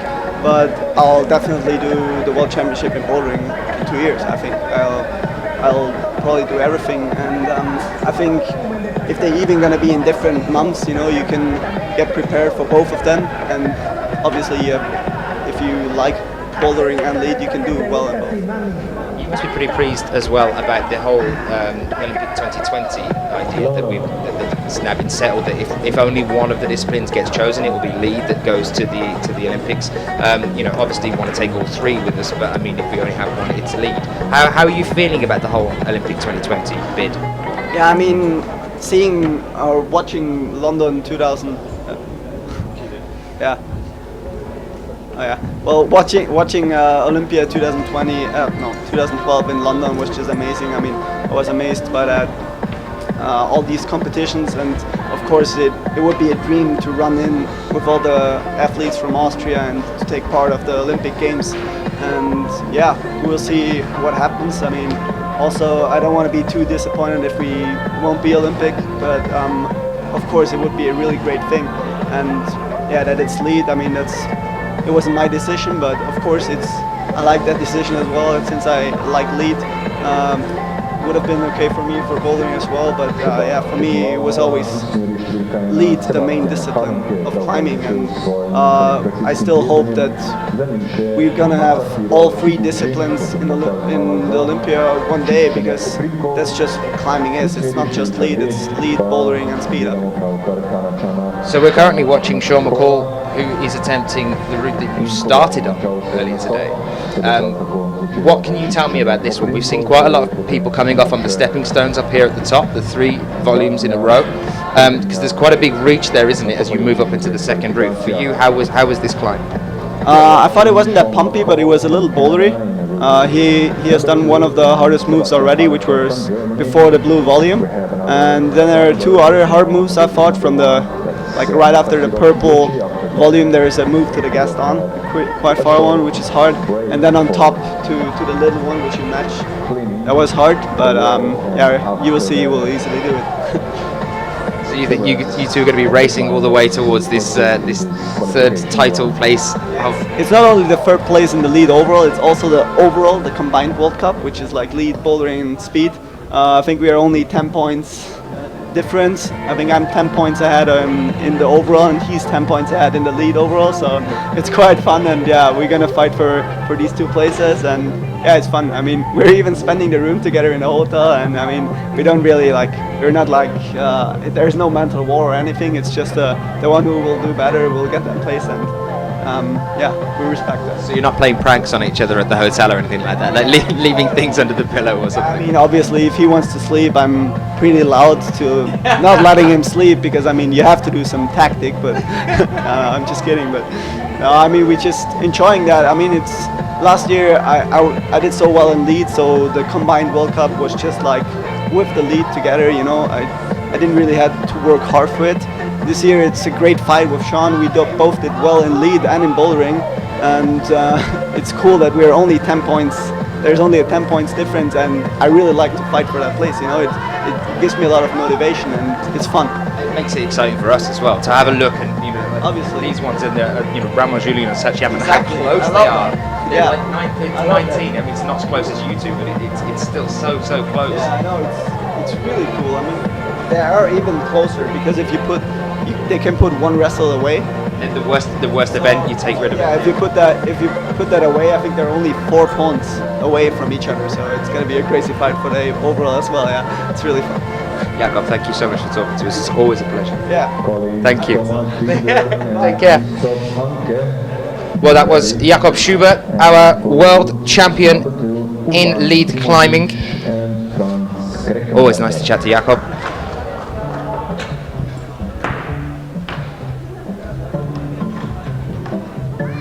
And a lot of support there for Sean as well.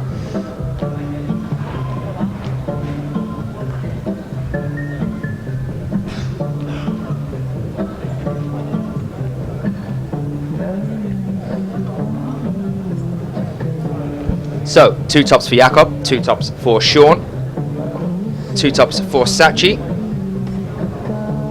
It's looking like, as we move into the semi-finals later on today and then into the finals tomorrow, it's definitely going to be a race right down to the last between these 4 top-ranked athletes on the lead rankings. They're not letting anything slide away from them yet.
Well, it looks like we're going to be cleaning route 2 again in just a few moments' time. And I think both routes are going to be cleaned. Masahiro has just come off there on route 1 as well. So, yep, in come the route setters to do a clean there. And Sheila saying Sophie's refusing to do her homework until she gets a fun fact. So, in the break, while we are waiting for the walls to be cleaned, let's have a dance fun fact.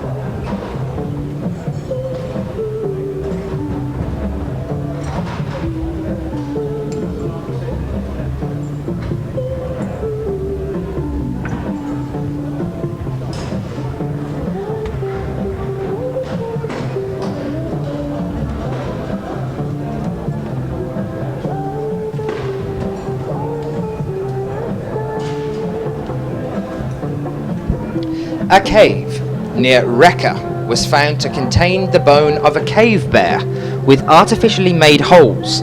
It is now believed to be the oldest musical instrument in Europe. That's just a dance fun fact.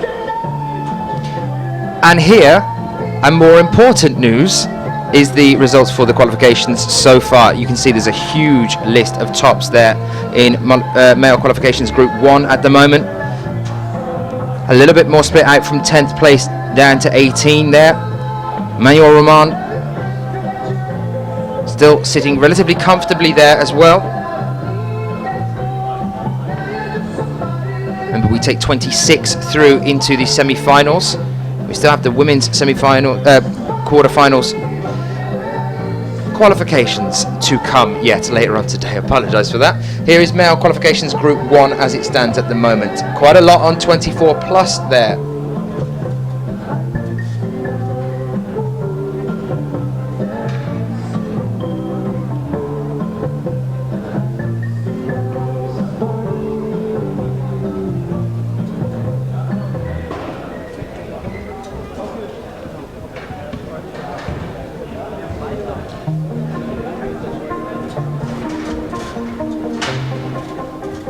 So, Graphim Climber saying Ramon Julien is the best climber. My question to you guys, while we are waiting for these walls to be cleaned, is out of those 2 challenges that are happening right now for the lead title, which one do we think will be taking the lead. So we have Ramon Julien Poublanc and Sachi Ama. Currently, Ramon is in first place, Sachi is in second place. These are the overall World Cup rankings for the year.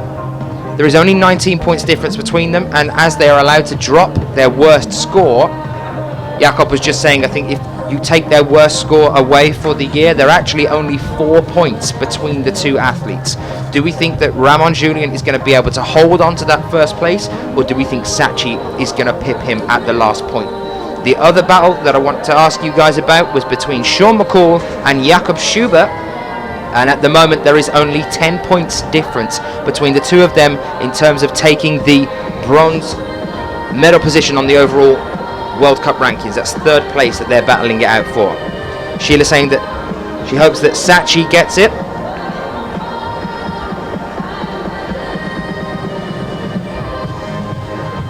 And that Sean takes the bronze. Interesting words.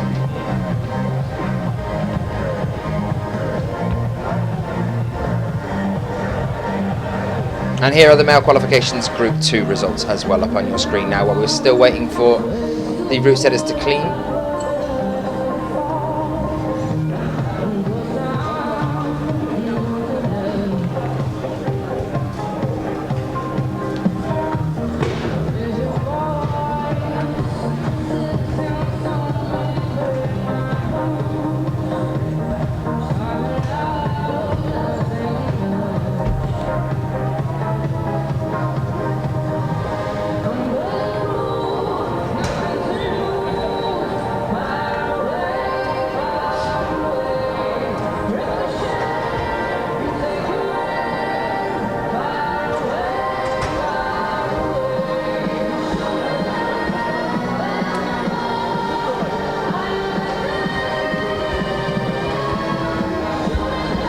So we're about 2/3 of the way through our male qualifications here in Cranj. Our first day of the last IFSC World Cup in 2012.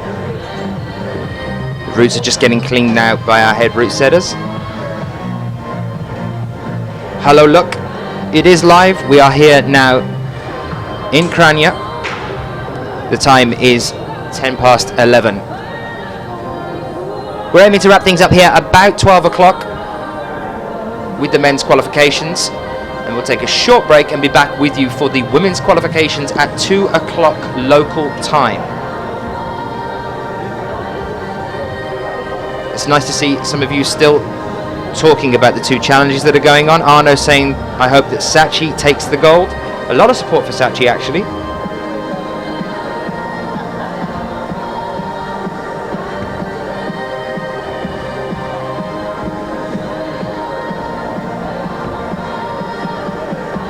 GJH saying Sachi looked like he's just stopped eating in order to climb harder. Ramon looks like he's trained for it, so he deserves it.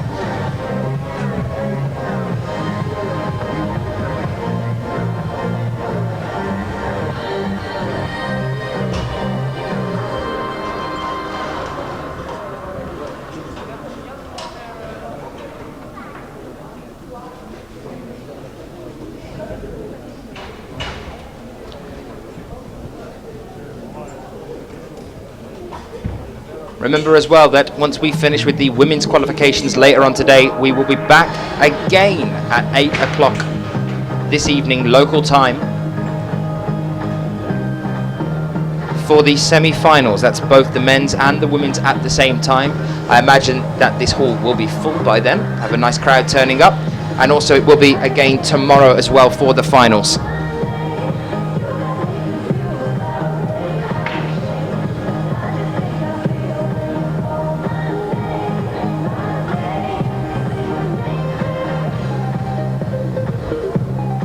A lot of conjecture coming up in the chat room now as well between Sachi Ama and Ramon Julien. What about Sean McCall and Jakob Schubert? Which one are we rooting for there? What are your opinions for that one? Had a nice chat just to Jakob about how the year has been so far for him and what he's planning on doing over the next few years.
So, Fagrap saying Jakob or Sean is a tough call. I'd say Sean for making it to the competition. I believe that's due to the fact that Sean has been quite ill recently.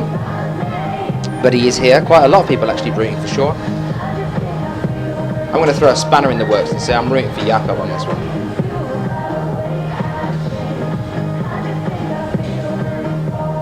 And then we are still talking about Sachi Ama. And we have seen a lot of very thin climbers in the past. We've still got Adam Ondra, remember, who is also very thin.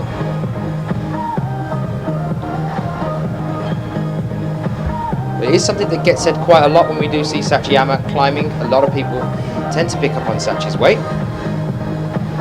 I think he's obviously healthy enough because he's one of the best climbers that we have.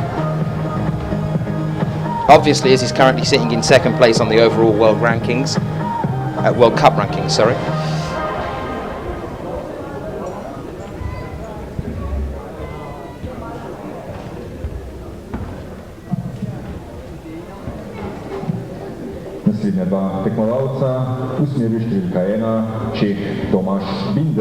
So the route setting has been sorted and the setters have cleaned the wall. We are now waiting as our next two athletes are about to come out. There's Urban on the right hand side and Thomas Binter of the Czech Republic on the left hand side.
Remember that Urban Primožič does not train on lead walls. He trains in what is essentially a garage covered in bouldering holes, and he runs circuits of up to 70 moves at one time to try and build his endurance, never moving much more than about 10 feet off the ground. Really fascinating to see the head coach Ramon working with Urban just the other night, pointing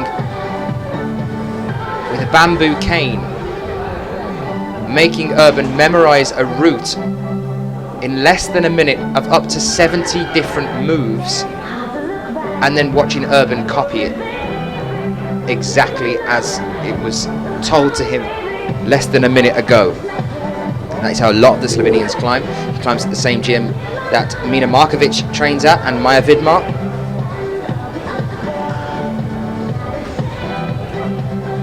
It obviously works as a training technique.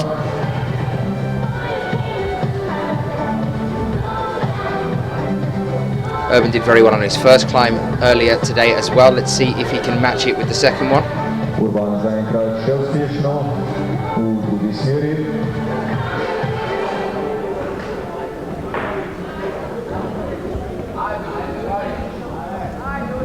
V prvem poskusu je šel Urban do vrha.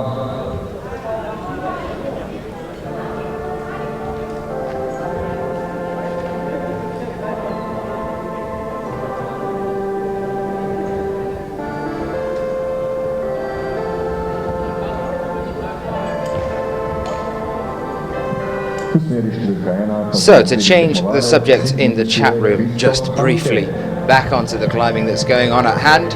The next time you guys go into your local climbing gym, whether that be lead or bouldering orientated, try and get yourself onto a bouldering wall. and see if you can invent your own route with a friend that has maybe 30 moves. Try and learn it in a minute, and then have a go at doing it. Actually, me and Mike got on the wall at this really tiny gym that we saw Urban training at. There was a top, by the way, for Urban, which was good fun. Mike saying he smashed it. He did. He smashed the mat as he hit the floor several times. That's fine. But yeah, it's a really interesting thing to try. If you are going down to a gym, give it a go, because we were being given routes of about 10 to 12 moves and forgetting them. It's a good memory test.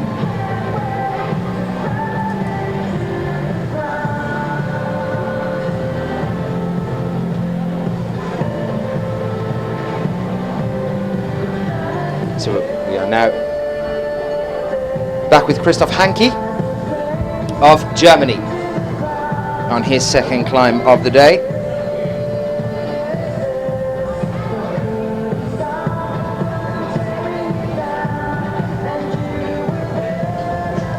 And it's Franz Krakenberger on the right hand side of your screen, so it's not Urban Primozic, it's Franz Krakenberger.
Jura, if you are watching this live now and it's looking like it's a little bit behind, you might have some lag, try clicking on the alternate version just below the screen there and you should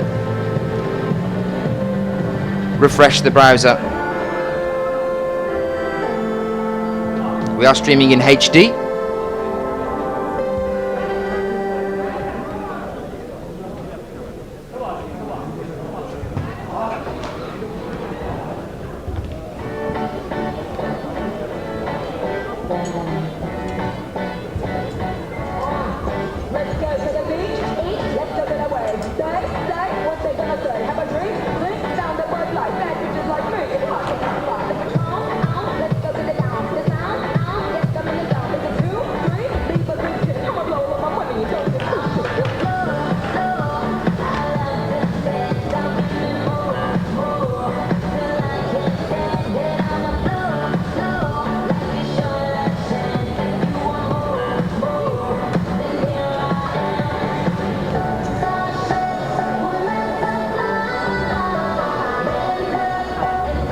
So we are back with Edward Hamer of Great Britain and also Mikhail Chernikov. He topped earlier, Mikhail Chernikov. Is he going to be the next man to do two tops?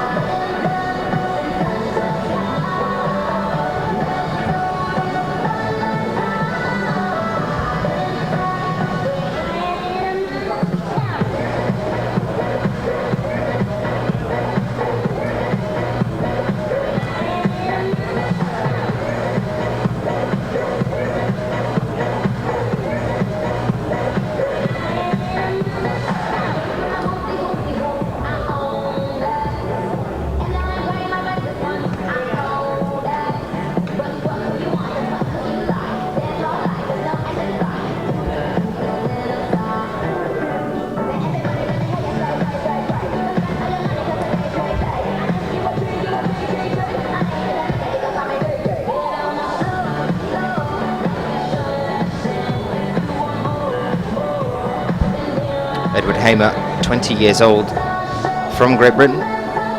Second on the Male Juniors Lead European Youth Cup in Kranj last year.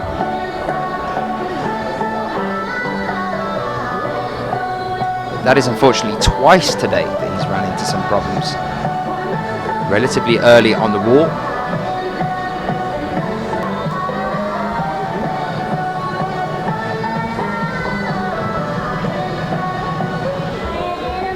Naslednji v smeri številka 1 je Španec Ramon Julian Piplom, za njim pa Klemen Bečan, Slovenija.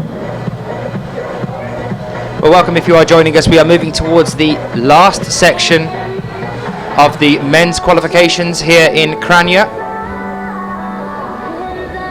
Not many more now to come out and finish their 2 climbs of the day. One of them that is coming out now, though, is Ramon Julien Poublanc, currently in first place on the overall lead World Cup rankings.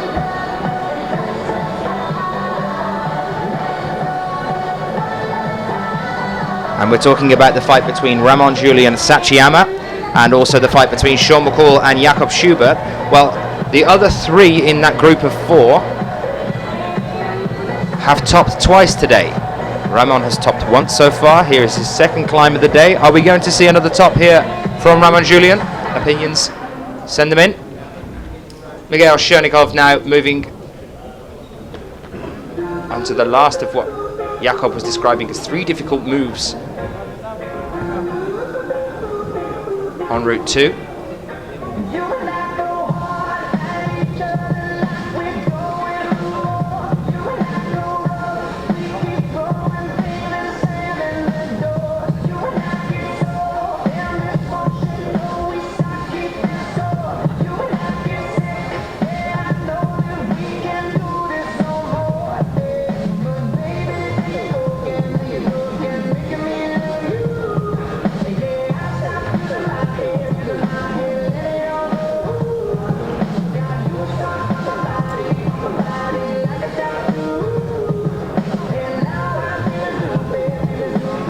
There is a top for Mikhail Chernikov. He's looking in very good shape as he's starting this competition here. That's 2 tops so far today for Mikhail Chernikov, meaning that he will be going through to the semi-finals later on this evening.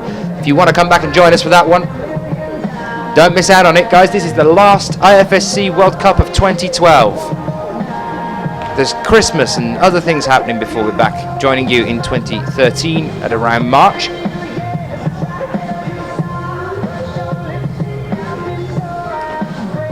Well, you can come back and join us for those semi-finals at 8 o'clock local time. We'll be here just a little bit before then.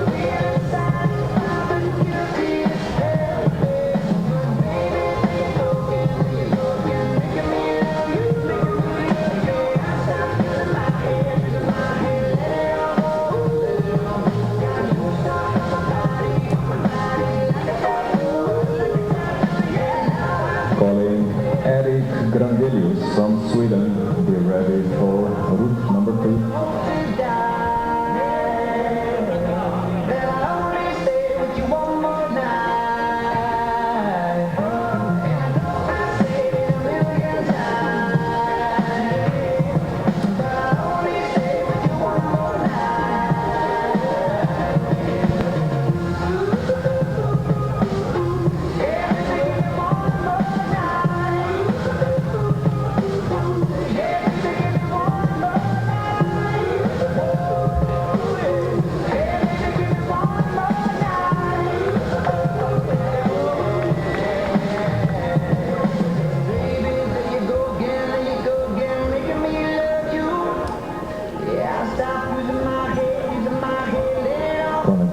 Ramona, v drugo pa v kvalifikacijah Klemen Bečan. Be ready from Korea, Hyunbin Mi and Shinta Ozawa.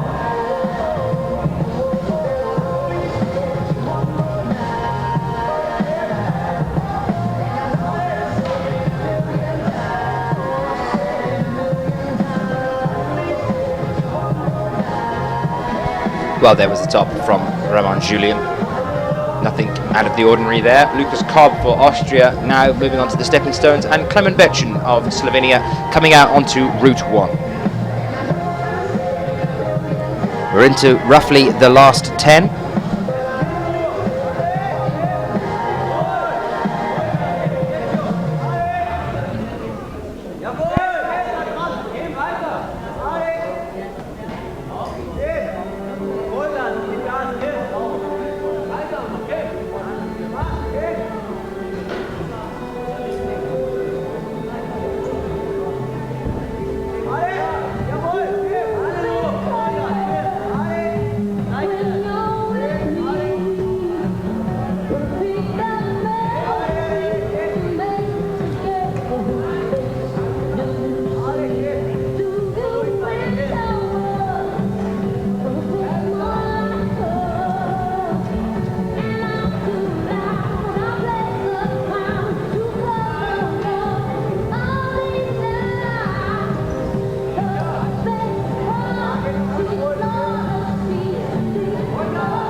Počistka pred zadnjim delom. Smeri svoje plezanje pa je že začel v smeri številka 2 Poljak Filip Babič.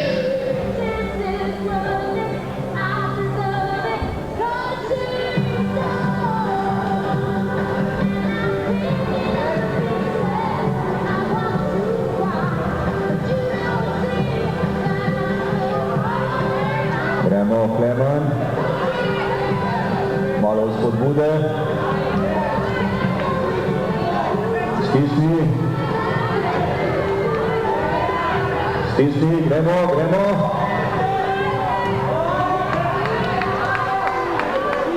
še malo.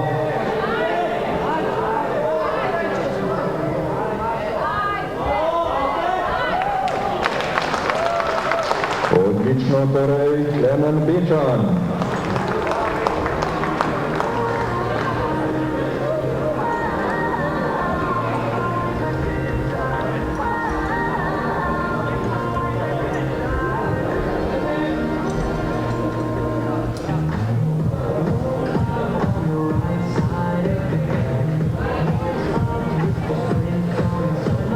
Po Klemnu pa korejec Hyun-bin Mi, sledi Shinta Ozawa and calling also Max Rudiger.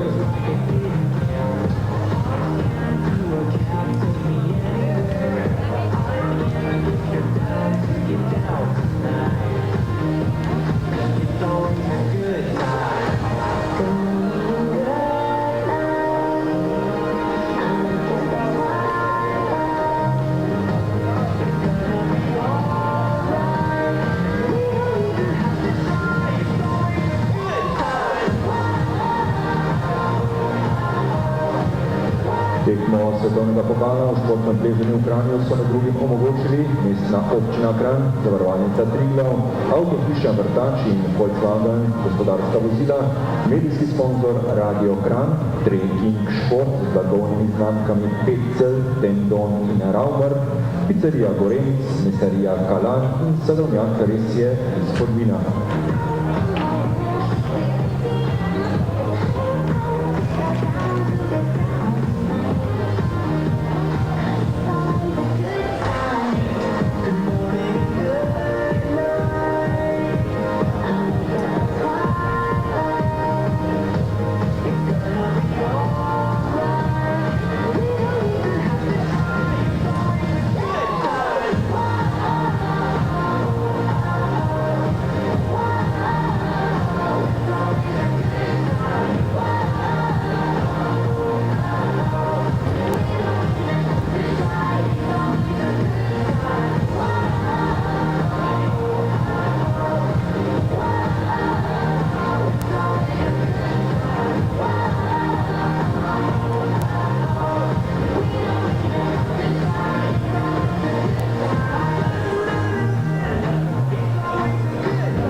So Erik Grandelius on the right hand side and Min Hyunbin on the left.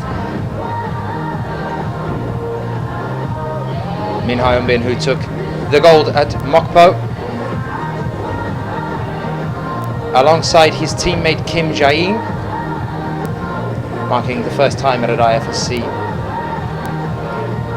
World Cup where two of the home athletes of the host nation took joint gold medals.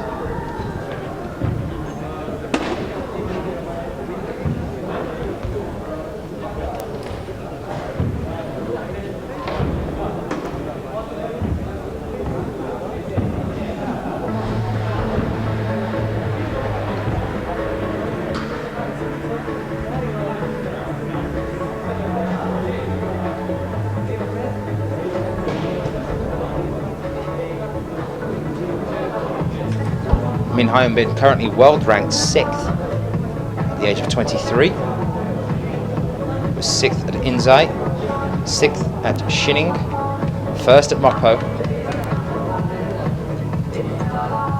Has made a total of 6 finals so far this year.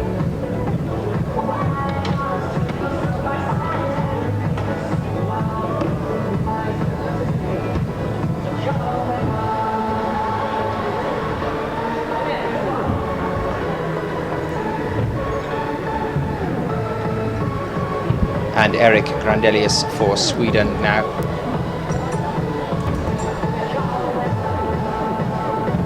Heel hook on the yellow volume there. So you have to reach up, match his hand, switch over and reach up with the right. And there you can see the height that this wall stretches to.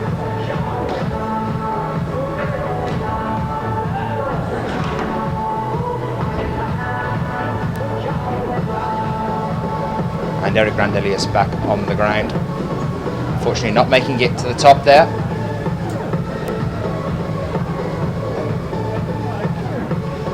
And there you can see one of our cameramen up in the rafters.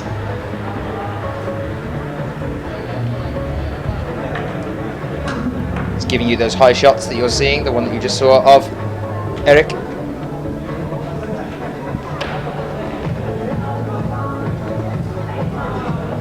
Korean athlete now coming out onto the wall.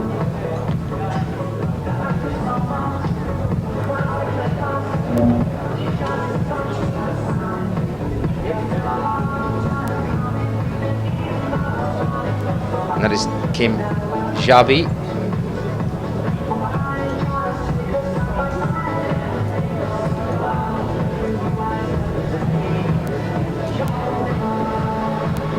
Bretta talking about Adam Ondra at the moment. We've seen fairly little of him through the year on the IFSC World Cups at the moment.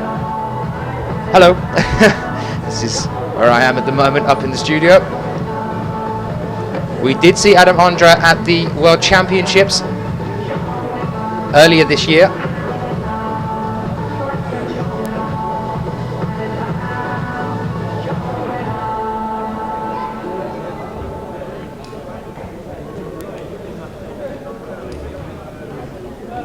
If you're watching this in HD, it might look a little bit like it's snowing inside the hall.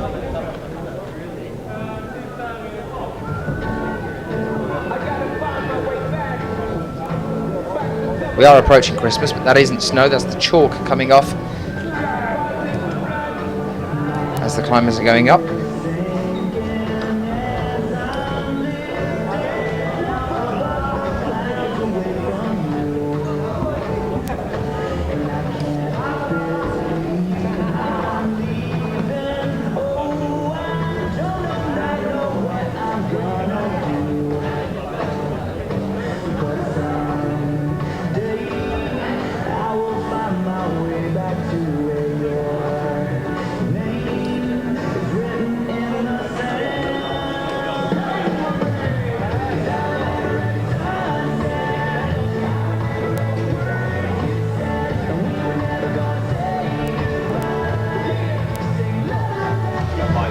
Well, we're moving towards the last few climbers now, so I'm going to head down onto the ground near some of the climbers, try and have a chat with a few people as we start to wind down